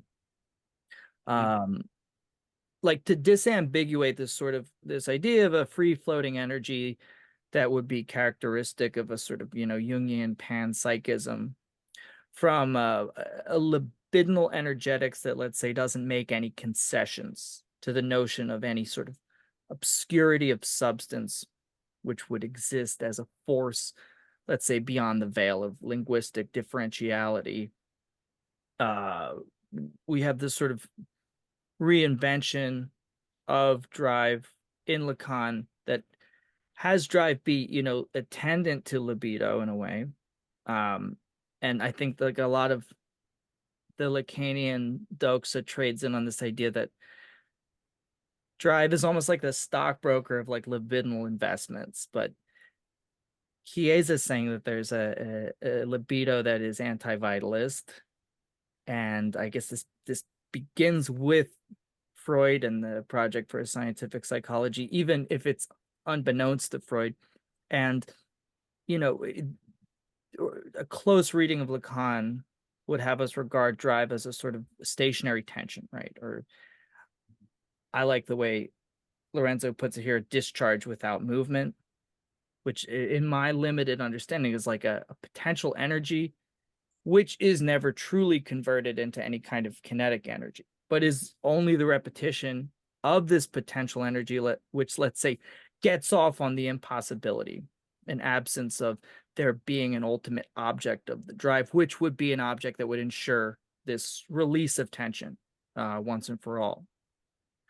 So it seems to me that many popular accounts of the relation between drive and libido give a false impression that Lacan's saying that there is this discharge of tension as an actual moment, let's say, experienced by the subject. And as soon as this moment occurs, the drive sets itself off again on the path of, like, building up tension. And this also sort of lends itself to an image of a cycle rather than a circuit. But this discharge without movement seems to me like a kind of non-discharge of tension, which is repeating itself and in the process generating an unsatisfaction, which is at the core of libidinal enjoyment. So are there any jumping off points for your take from what I'm saying here? Yeah, I mean, let me try, because I think the first big point was about the possibility of a science which, by including psychoanalysis, would be able to reprise or retrieve something about truth, or let's say more generally the Right. fact that there is the unconscious and therefore not all knowledge. But it would have to abandon the notion of bios as libido, which to my mind is premised on a sexual relation. essentially. The Yeah, which is theological. I mean, okay, you could put it that way because I think there is a divergence even among the hard sciences, between those things which are, in some sense, pure writing as a qua aggregate of letters, qua formalism, right? Like, we're not actually talking about something in space. We, theoretical astrophysicists are just writing these things, but okay, that's one thing. Versus, okay, let's observe this nice species. Oh, they must be so in love, implicitly theological, soul-loving biology, right? As, so those are two very different things. So funny enough, Lorenzo and I mean, he was spending some time reading some like pop physics and saying, actually, the more you read, the closer it gets to like 14th century, scholastic cosmology. I mean, just like write some stuff on the board and like, someone will prove it or disprove it in hundreds of years, But anyway, the point is that it gets more and more like that. But nonetheless, okay, there's this equivocation. Obviously, psychoanalysis is neither of those things, right? It's neither I put the emphasis on it's not, definitely not actually in continuity with modern science. I mean, the sense in which it is in continuity with modern science is that it precisely has to. Okay, here's a good example of a quote that's often misread. Famous quote from Science and Truth, right? You can check me later to see if I'm right, but the subject on which psychoanalysis operates is that of modern science, right? Oh, that means that the psychoanalysis, it's part and parcel with, it's just assimilated with modern science because it has a subject in common with it. No, the subject on which psychoanalysis operates, i.e. the subject that's received by psychoanalysis, is that which is produced by modern science. For two completely different claims, right? And Lacan disambiguates it elsewhere, but so just making that point, it's not in continuity with modern science. On the other hand, we all know it's not in continuity with pre-modern cosmology or something like that. However, what it does have in common with it, right, is that it has some reference to truth.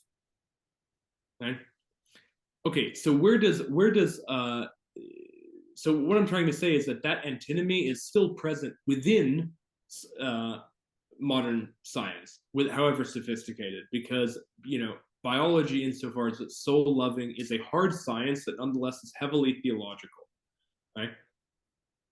Hyper theoretical astrophysics is also implicitly, as Lorenzo was saying to me, when he was reading that pop physics, implicitly cosmological, but the way that it operates in and of itself is just actually with no reference to any object. Okay, so I think that ultimately what it means for a science to include psychoanalysis, which, as I was saying earlier, would be necessary. I mean, this is like, again, my friend and colleague Emily's project.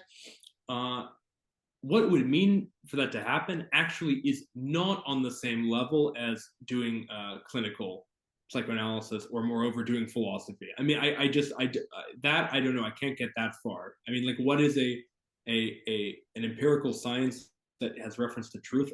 You'd be hard pressed to find one. Yeah, I mean, so on that level, psychoanalysis literally does the work of, even on a historical level, keeping science in check. I mean, it has a critical, in the strong sense, critical function with respect to science. When I say in the strong sense, I mean in the context. But this is okay. This is I just spent 3 months reading Kant, so of course I'm going to, But in the sense that it's like, hold your horses. Don't use knowledge as a means of jouissance too much, because actually you either start a priori deducing everything, right, or just endlessly aggregating things about the world with no systematicity, right? Those are the two sides of it. Right? A priori deduction is like modern astrophysics or quantum, right? And then on the other side, you have just endlessly aggregating things, which is the implicitly theological one, right? Because they all have to conform to some model, such as the sexual relation or whatnot. So, yeah. So in that sense, psychoanalysis actually has a practical function in it, even though I think it can do that. Okay. Having said all that, the second point about drive, this is, obviously a very contentious topic, and I actually even posed a question to Lorenzo the other day in the Q&A to his thing, because as I said, he's developing some very important stuff as far as the let's say the most ground level of Lacanian ontology is concerned, right? This is our we agree on these things of just this is einzige Zug. I'm sure that more of it will get presented, and some of it will go online, more of it will get presented, and then it'll be clearer. But there's one claim which I fundamentally agree with, but nonetheless has a consequence that has to be resolved. And his claim is that in a very close reading of the original transcript of Seminar 11, so famous stuff, but also stuff that was edited out by Familionär, which the differences are incredible. It's crazy. Yeah, we were talking about that. Have you been reading the original transcripts, actually? I was looking into them when I was preparing one of our presentations, and I was astonished how many sentences are just completely left out, and I was confused about why. What's his reason? Do you know that? Sorry, you said? What's Miller's reasoning? The reason?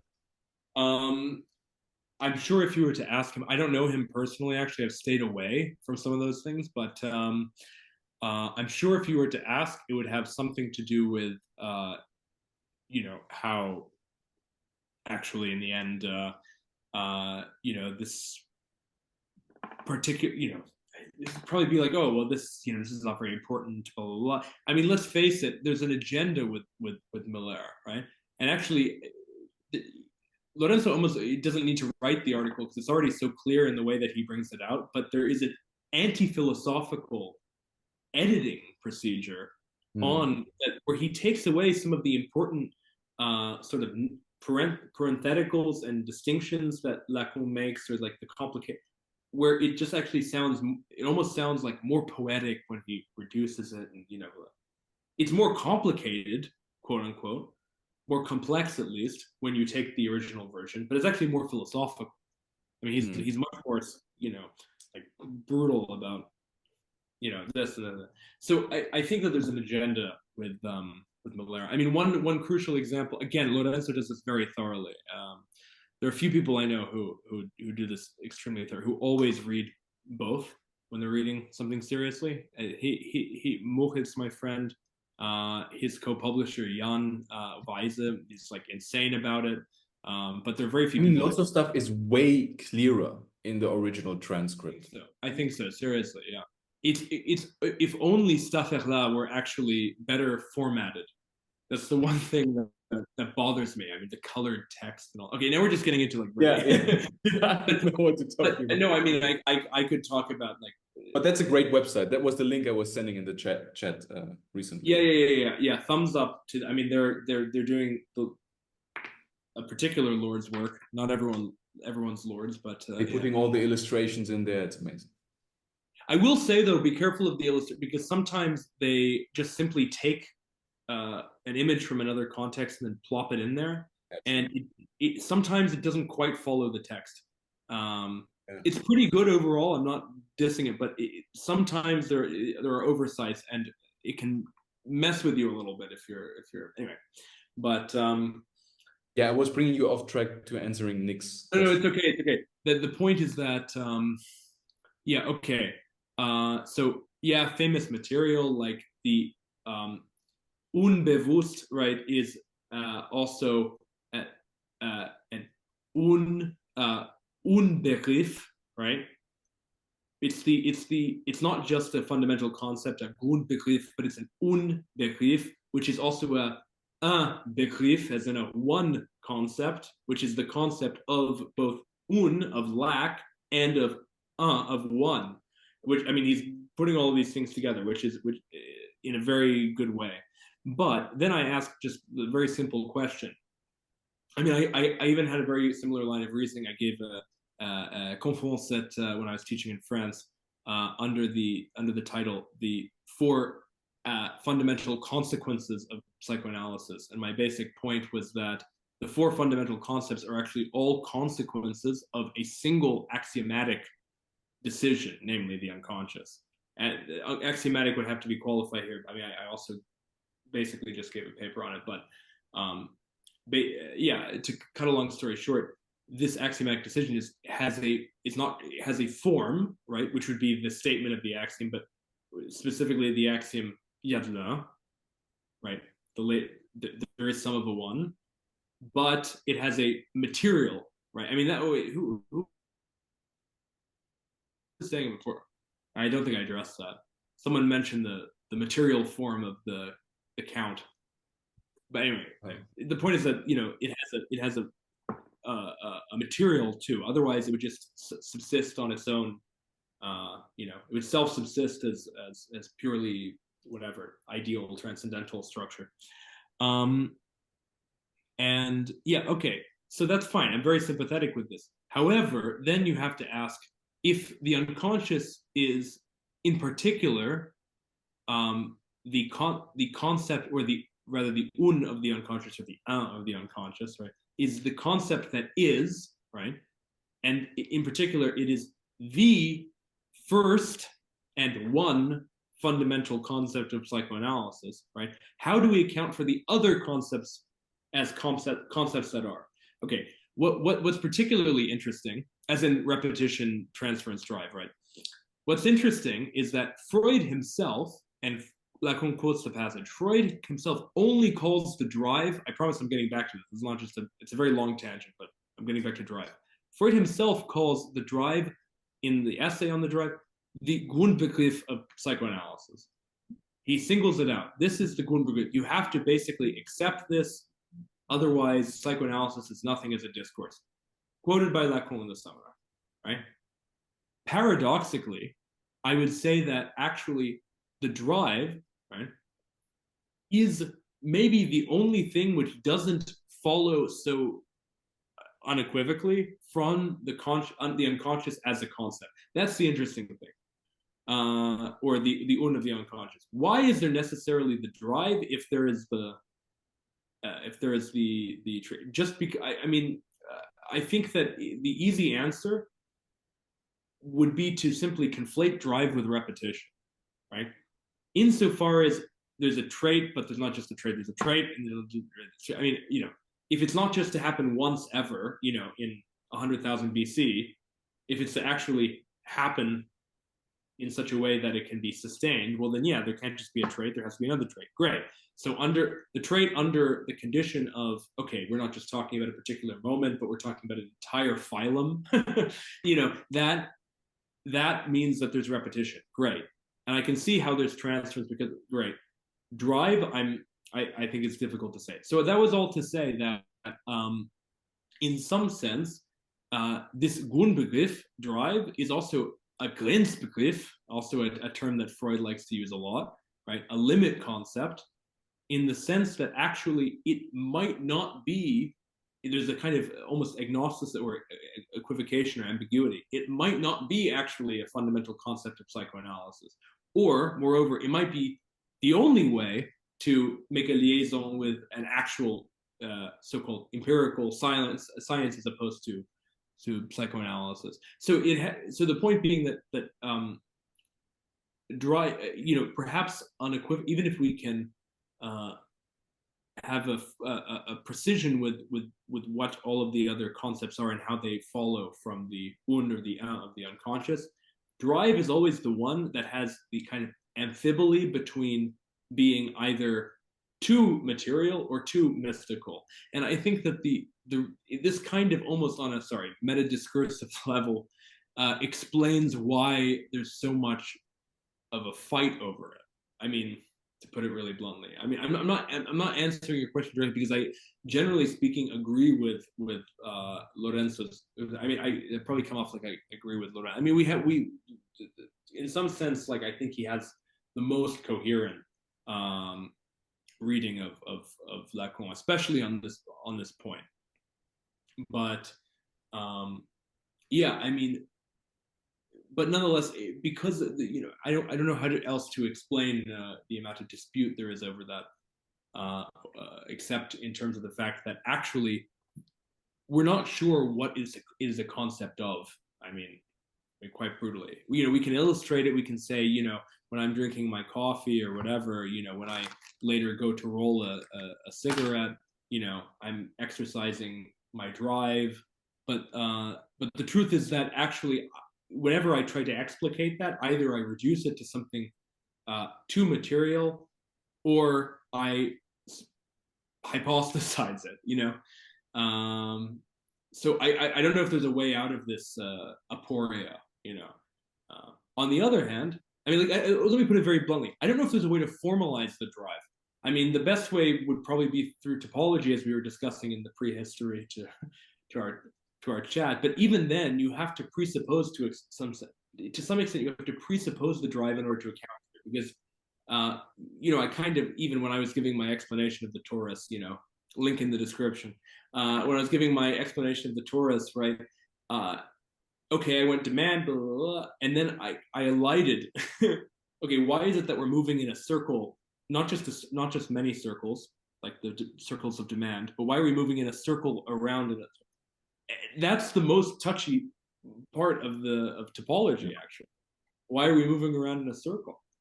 Right. I mean, you see what I mean, is that because somehow there's it kind of eludes formalization in a way that okay, just one more example and I'm going to shut up, I promise, because I've made this point before, but I think it's very good, is that how Lacan ends up numbering the drive objects and therefore drives by 4, and then some people try to map them.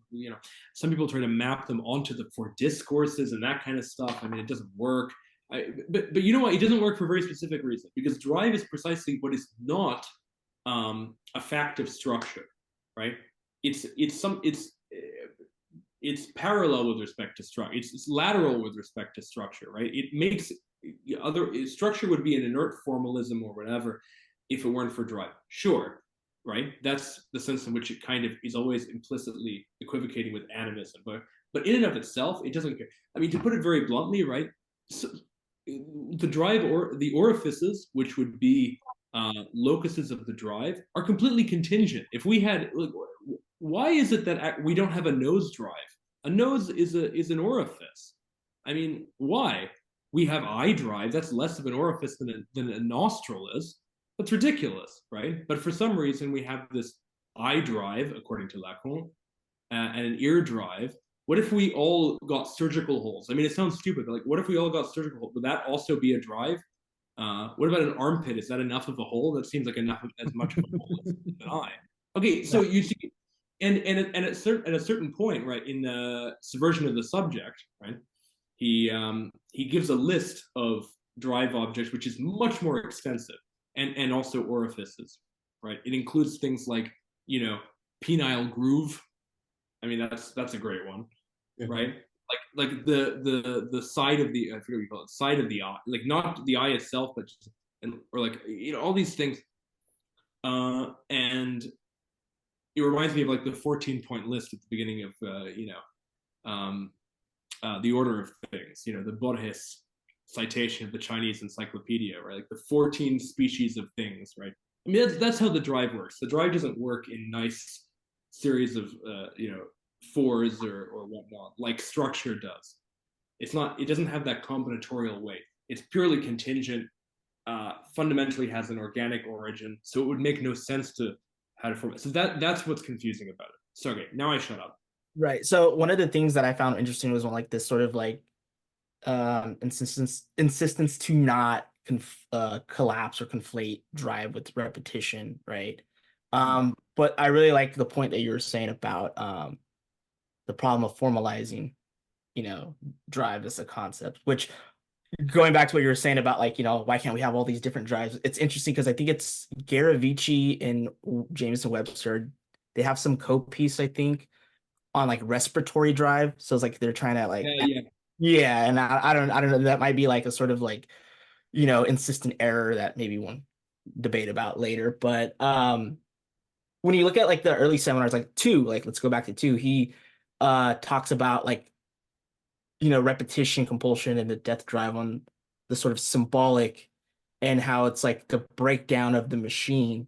And then he'll like give a sort of example to kind of illustrate it, but it's not really formalizing. It's the story of Gribouille, I think that's how you pronounce it, the boy who, like, in order to not be burned, throws himself into fire, or to not drown, he throws himself into a river, and he goes into like the funeral saying many happy returns, and then like he gets beat up, told like you're supposed to say may God rest his soul. And then he says that may God rest his soul at a wedding. And Yeah. so he gets like he gets beat up again for that. But then like in seminar 4 we have the hydroelectric power plant, but he, if I'm not mistaken, embeds the drive with the Holy Spirit of the signifier, which has a repetition function.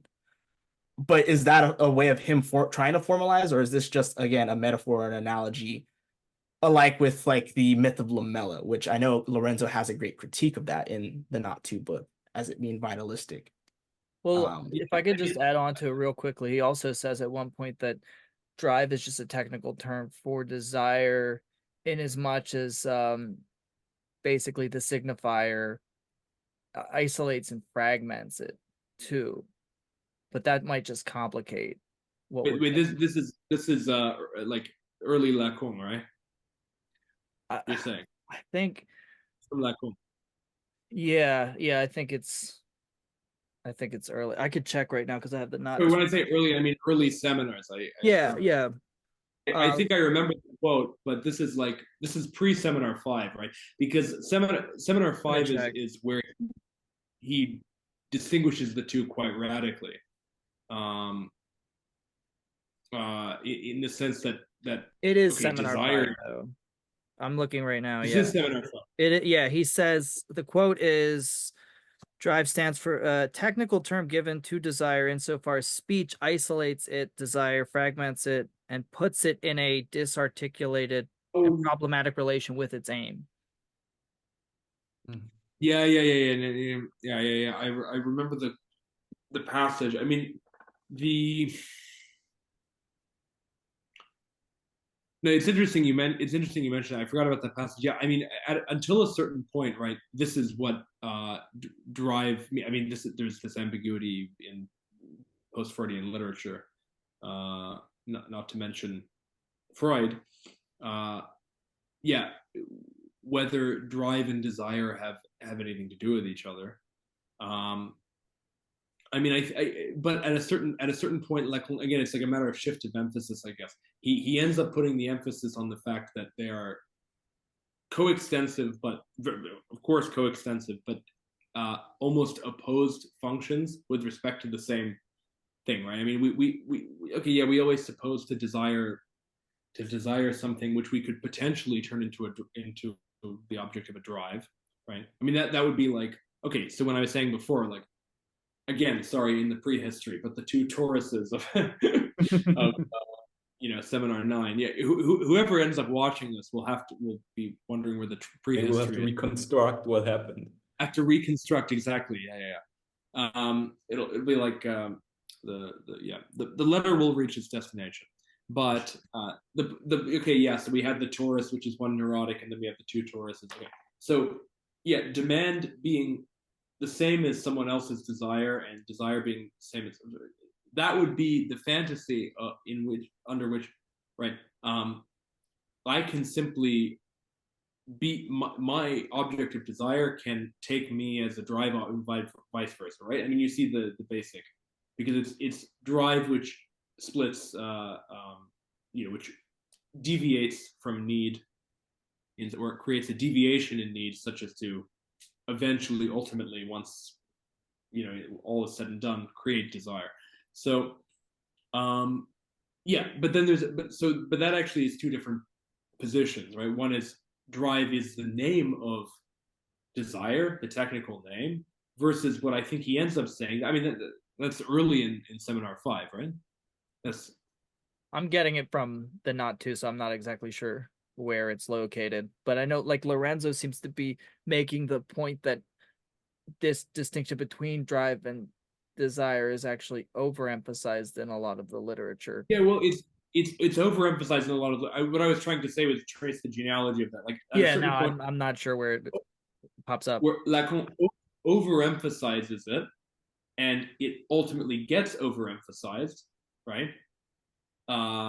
Because he's trying to. I mean, it's very important with a lot of these things to situate in the polemic. Another one would be like the whole only signifiers are repressed thing, you know, which is a very specific polemic. I mean, but yeah. So with regards to this, yeah. So before that point, there was hardly any distinction, right? So the whole, yeah, one was just a technical name for the other, blah, blah, blah. I mean, I'm not an expert on this in the post-Freudian literature, but I'm pretty sure that's uncontroversial. Yeah, it was not distinguished technically or rigorously enough. And then, yeah, so we overemphasize it. It follows the common pattern. And then we continue to overemphasize it out of context, right? To the point where, and this is the butt of Lorenzo's critique, right?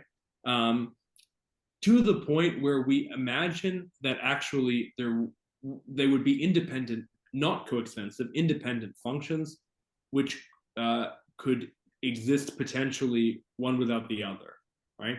And then you get the primordial drive orgy or whatever, you know,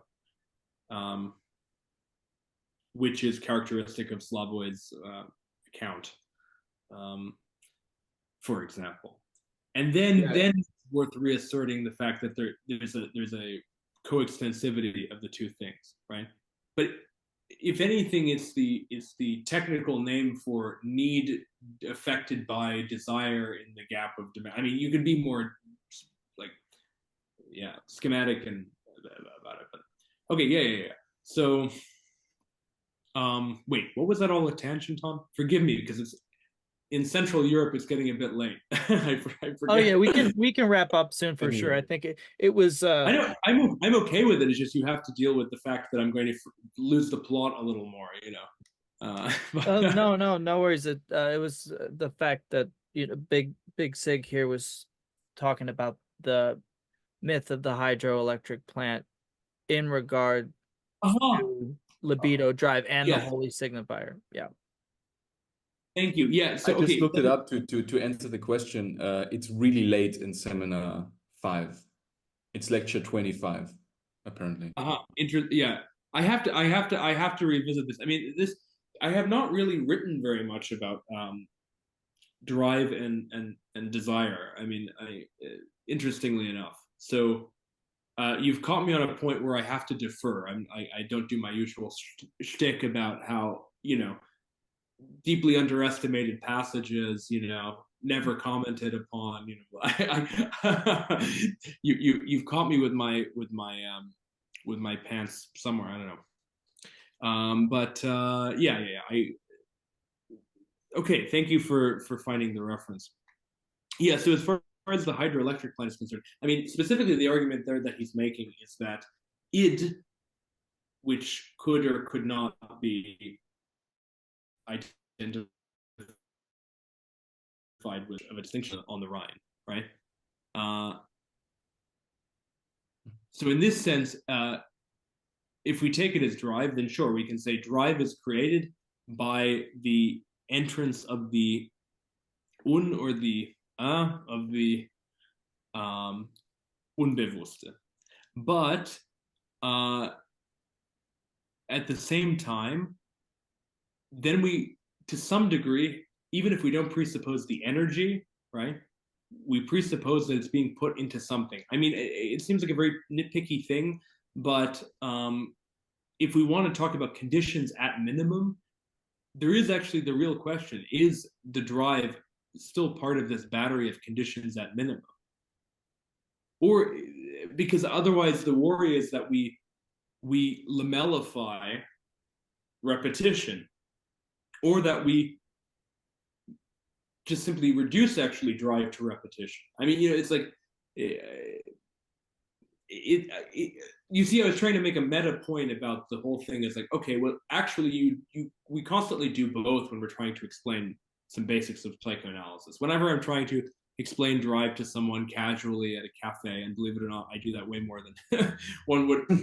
One probably should, honestly. It shouldn't do so much, Lacanian televangelism or whatever. But blah blah blah. I'm doing my, and then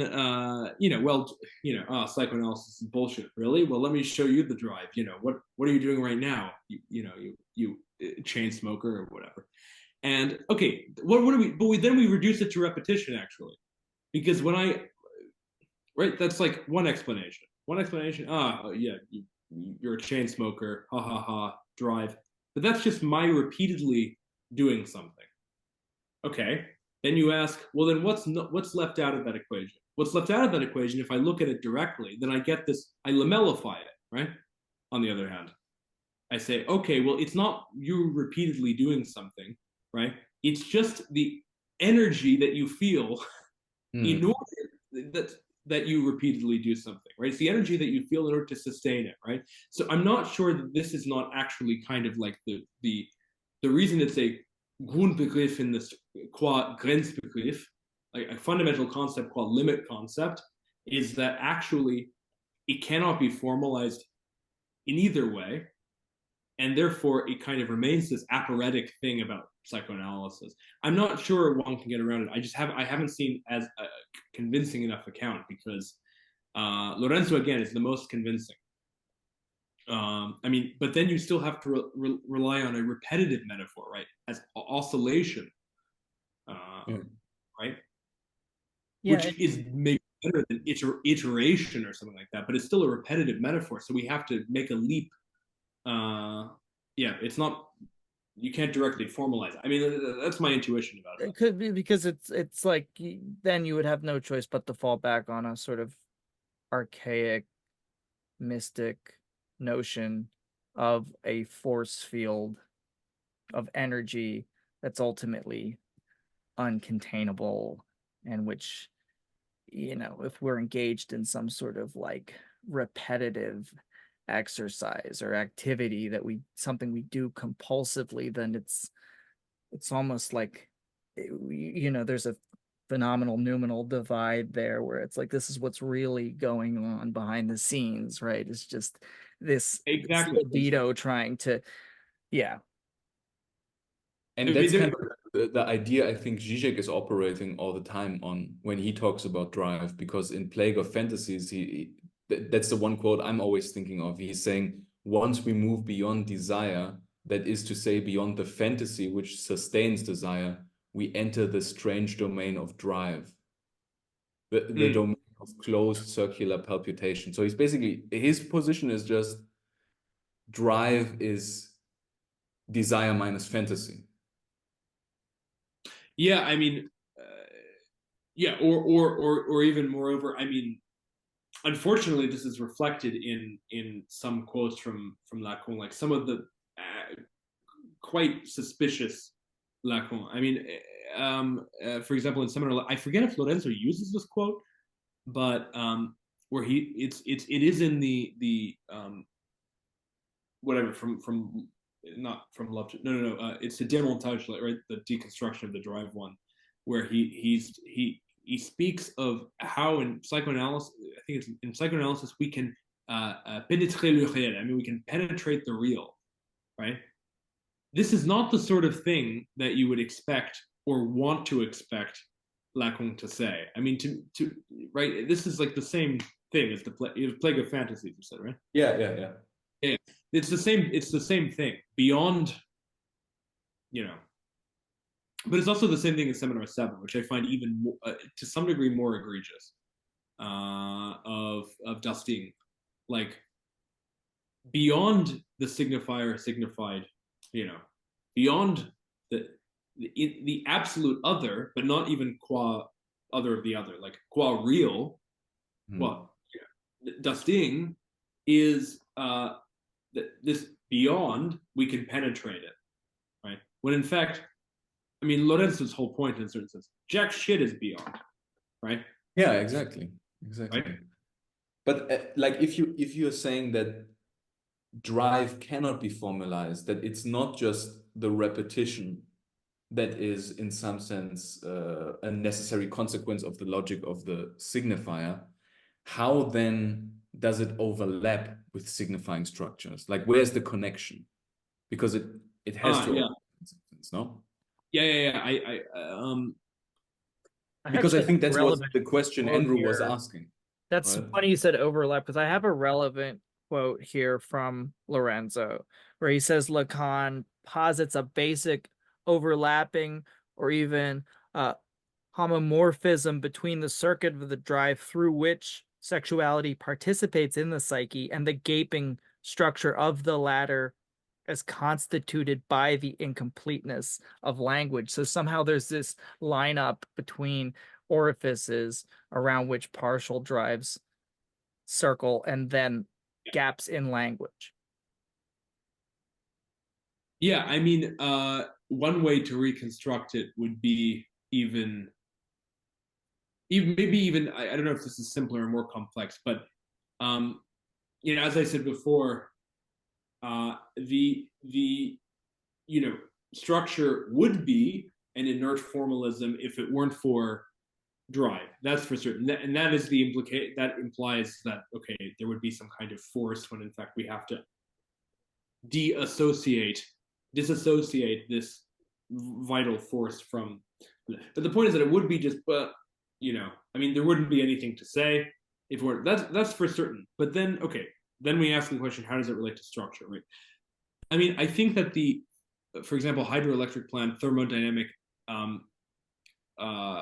metaphors do not become so metaphorical when we consider the fact that, for example, I mean, this is already back in seminar 2, but then I think you can retrieve it in the theory of the four discourses, right? Structure, even given its incompleteness, given the fact that it converges toward impossibility, given the fact that it has to be recounted, or there has to be a count of the error of the count, which is discourse, given all of that, right, it constitutes fundamentally what? A circuit. Yeah. And at this circuit, the sense of, so long as we understand the energy of this circuit, not to have pre-existed the circuit, to have been, then we can genuinely say that there is a system, non-metaphorically, just as we say that there's a system of a thermodynamic system. And it's in this sense that, like the things I was mentioning before, once again, entropy or anthropy become quite literal.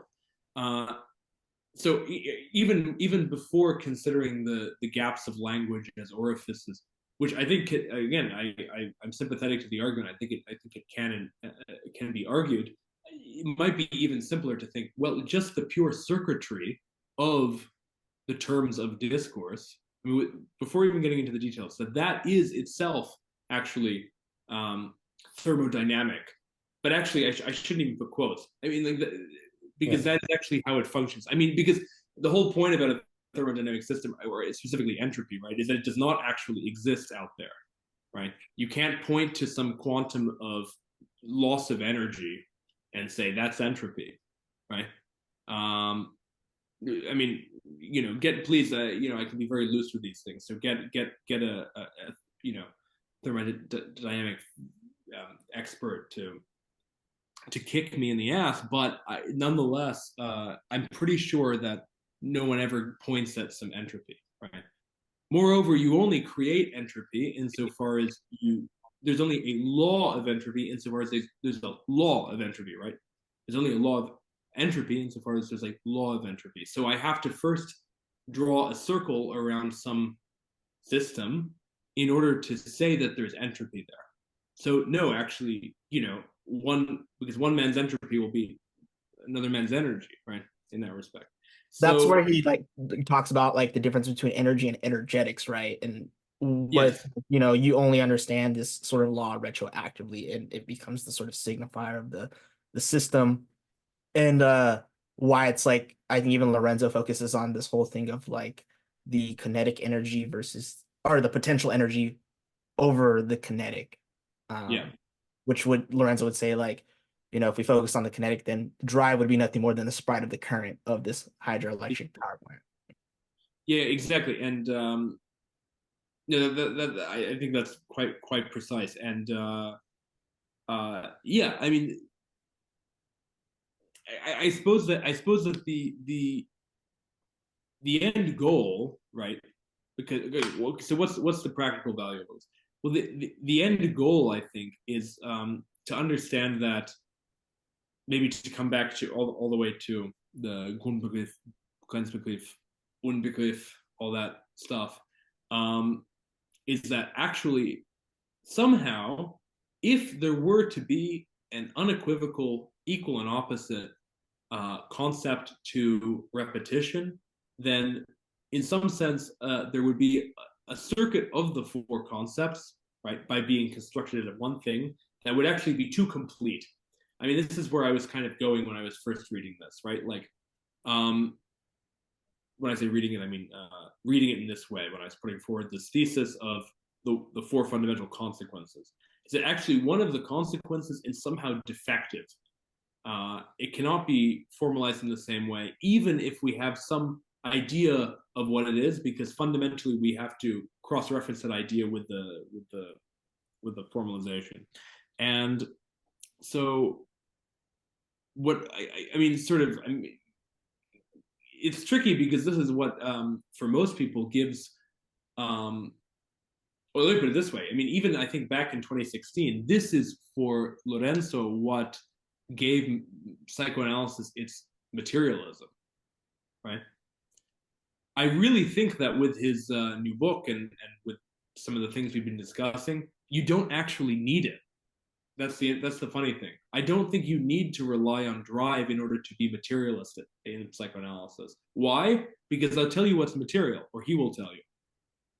Material. That's pretty radical. Yeah. Huh? Yeah. That's pretty radical.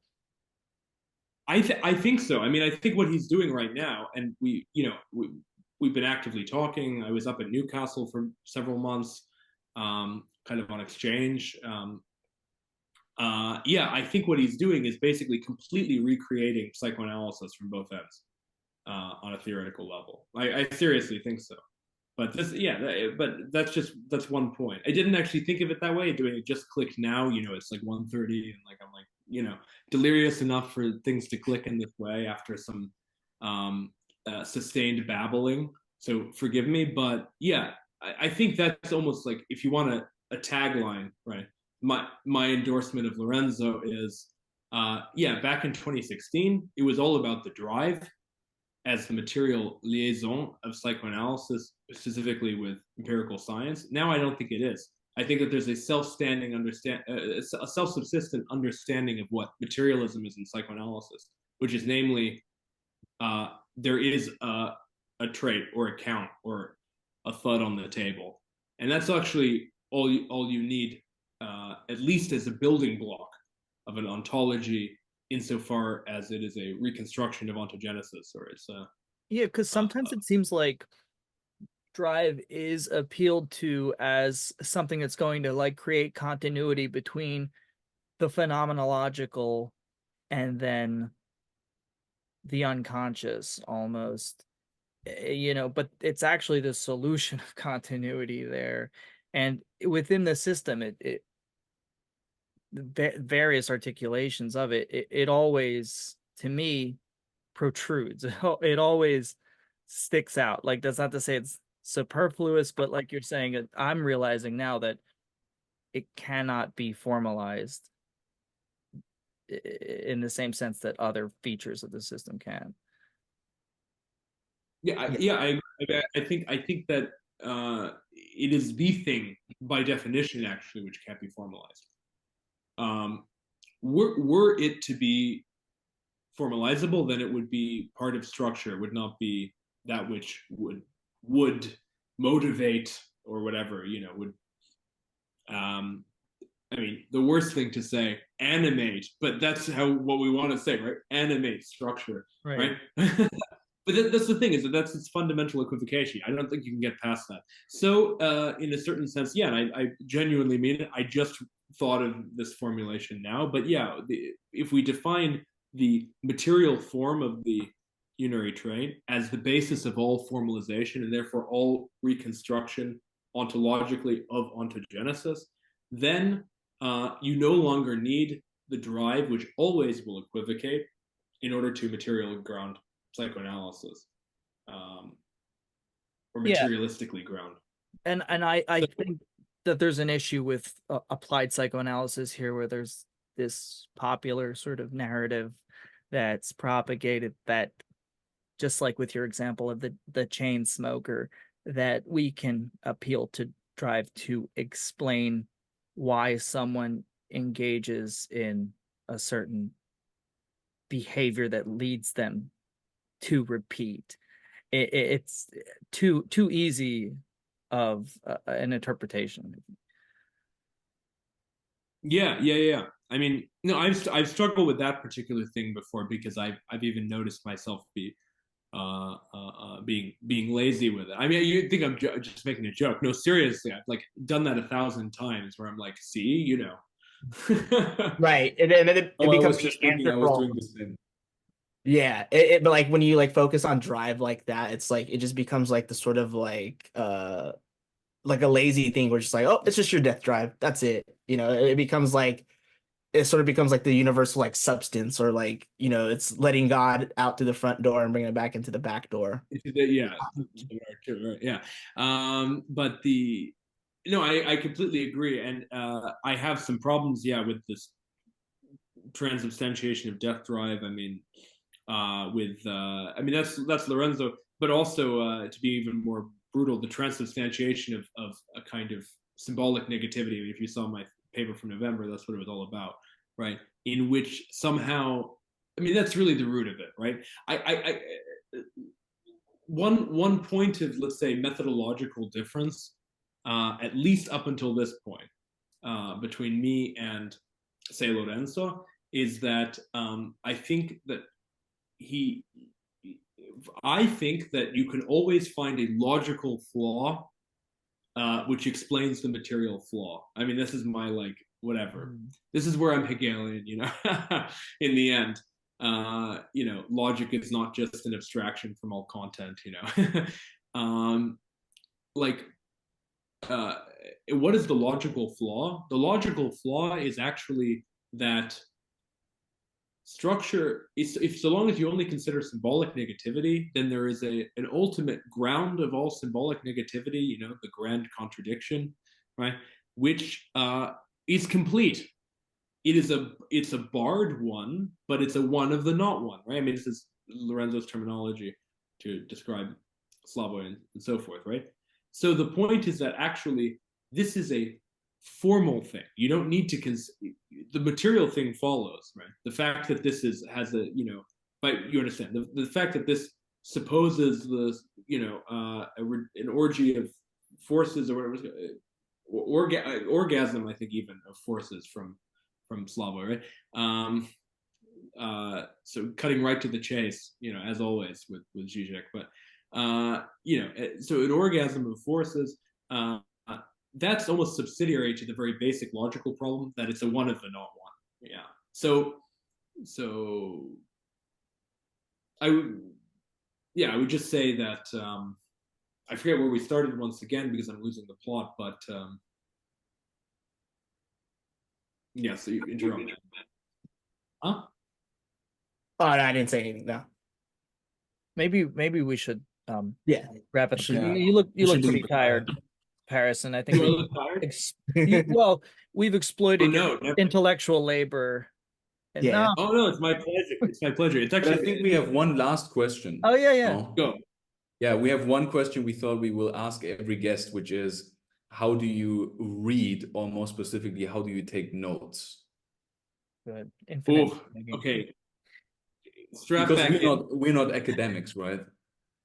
Huh? So we're asking you, the academic. You're not academics. Well, yeah, but honestly, I'm quite unusual for an academic. I mean, I have never met someone who quite does it this way, because there is certainly a scale of you know, do you read quickly and many times, or do you read slowly and one? I mean, the two extremes of the scale, right? And I out of the people I know, I think the most extreme on the side of reading quickly and many times. So I don't know, it's a neurosis at a certain point, because I don't want to spend a month on one book and then realize it was shit, or alternative realize that I've been ignoring this book my entire life, and that I should have been so pure Wiederholungsfang. I have to keep repeating the process of reading too quickly and then recuperating and going back and like blah, blah, blah. And then once I start to do slower and I know what I actually want to dig into and blah blah blah, blah, then it's a quite ridiculous and convoluted. I pretend that there's a rhyme and a reason, but there isn't. Series of reductions from like the book with the marginal notes, right, to the extraction of the quotes and the marginal notes, with then the extraction of just basically notes, and small passages, to the point where I already sort of implicitly begin writing, because I'm commenting on a passage and blah, blah, blah. And this is I mean, I can easily do this for years, which is why I don't actually end up, writing, or at least I don't. I write a lot, but I don't end up finishing enough. Getting it into the poubelle, the publication. I don't get it into the poubelle enough. So but I don't know. Does that go through the basic process? Very quick, but many times to the point of going on for a year. I think I've been excerpting Descartes. I mean, not even like a particularly crazy right? Like, it's like 2 volumes plus the correspondence of philosophical works. I think I've been continually excerpting for about 6 months. I mean, it's crazy, actually. You shouldn't be doing that. Yeah. I mean, if you have the time, that's a dream to me. Like, to just have the time to just take notes endlessly. That's wonderful, I think. It's beautiful, but for me, only having read it first, right? I mean, you got to read it all, and I'm quite obsessive about that. I mean, I don't know if you can tell, but like when I am like, okay, I have to read. Like when I was doing Kant recently, which is, again, I highly recommend. I mean, everything that I could find that's on a scrap of toilet paper or whatever is important. I mean, it's stupid at a certain point. It's like dreaming of the archive. Like, why am I? When you start to have archive fever, so it is. But you're saying you're not very systematic necessarily. Like, you're writing notes and different, like sometimes it's marginalia, sometimes it's something more comprehensive, or do you there tends to be a general trajectory toward. I mean, people think it's quite funny because like I just got this, right, a few months ago, this gadget, this Latus, and I already have like several quite extensive folders on different authors on my iPhone, because it's very nice for me to have like I have the computer and I have this and I have my notebook and I have the books, so it feels like a lot is going on. It comforts me. It's like, oh wow, it's like an immense productivity. You're saying you're not like creating a giant stack of notes and then you start writing and you can go through your notes and reference them, but rather it's more like a funnel that results in an almost finished I like text. the funnel. That's a very good description. Yeah, it's a funnel, and it's a lot of fun.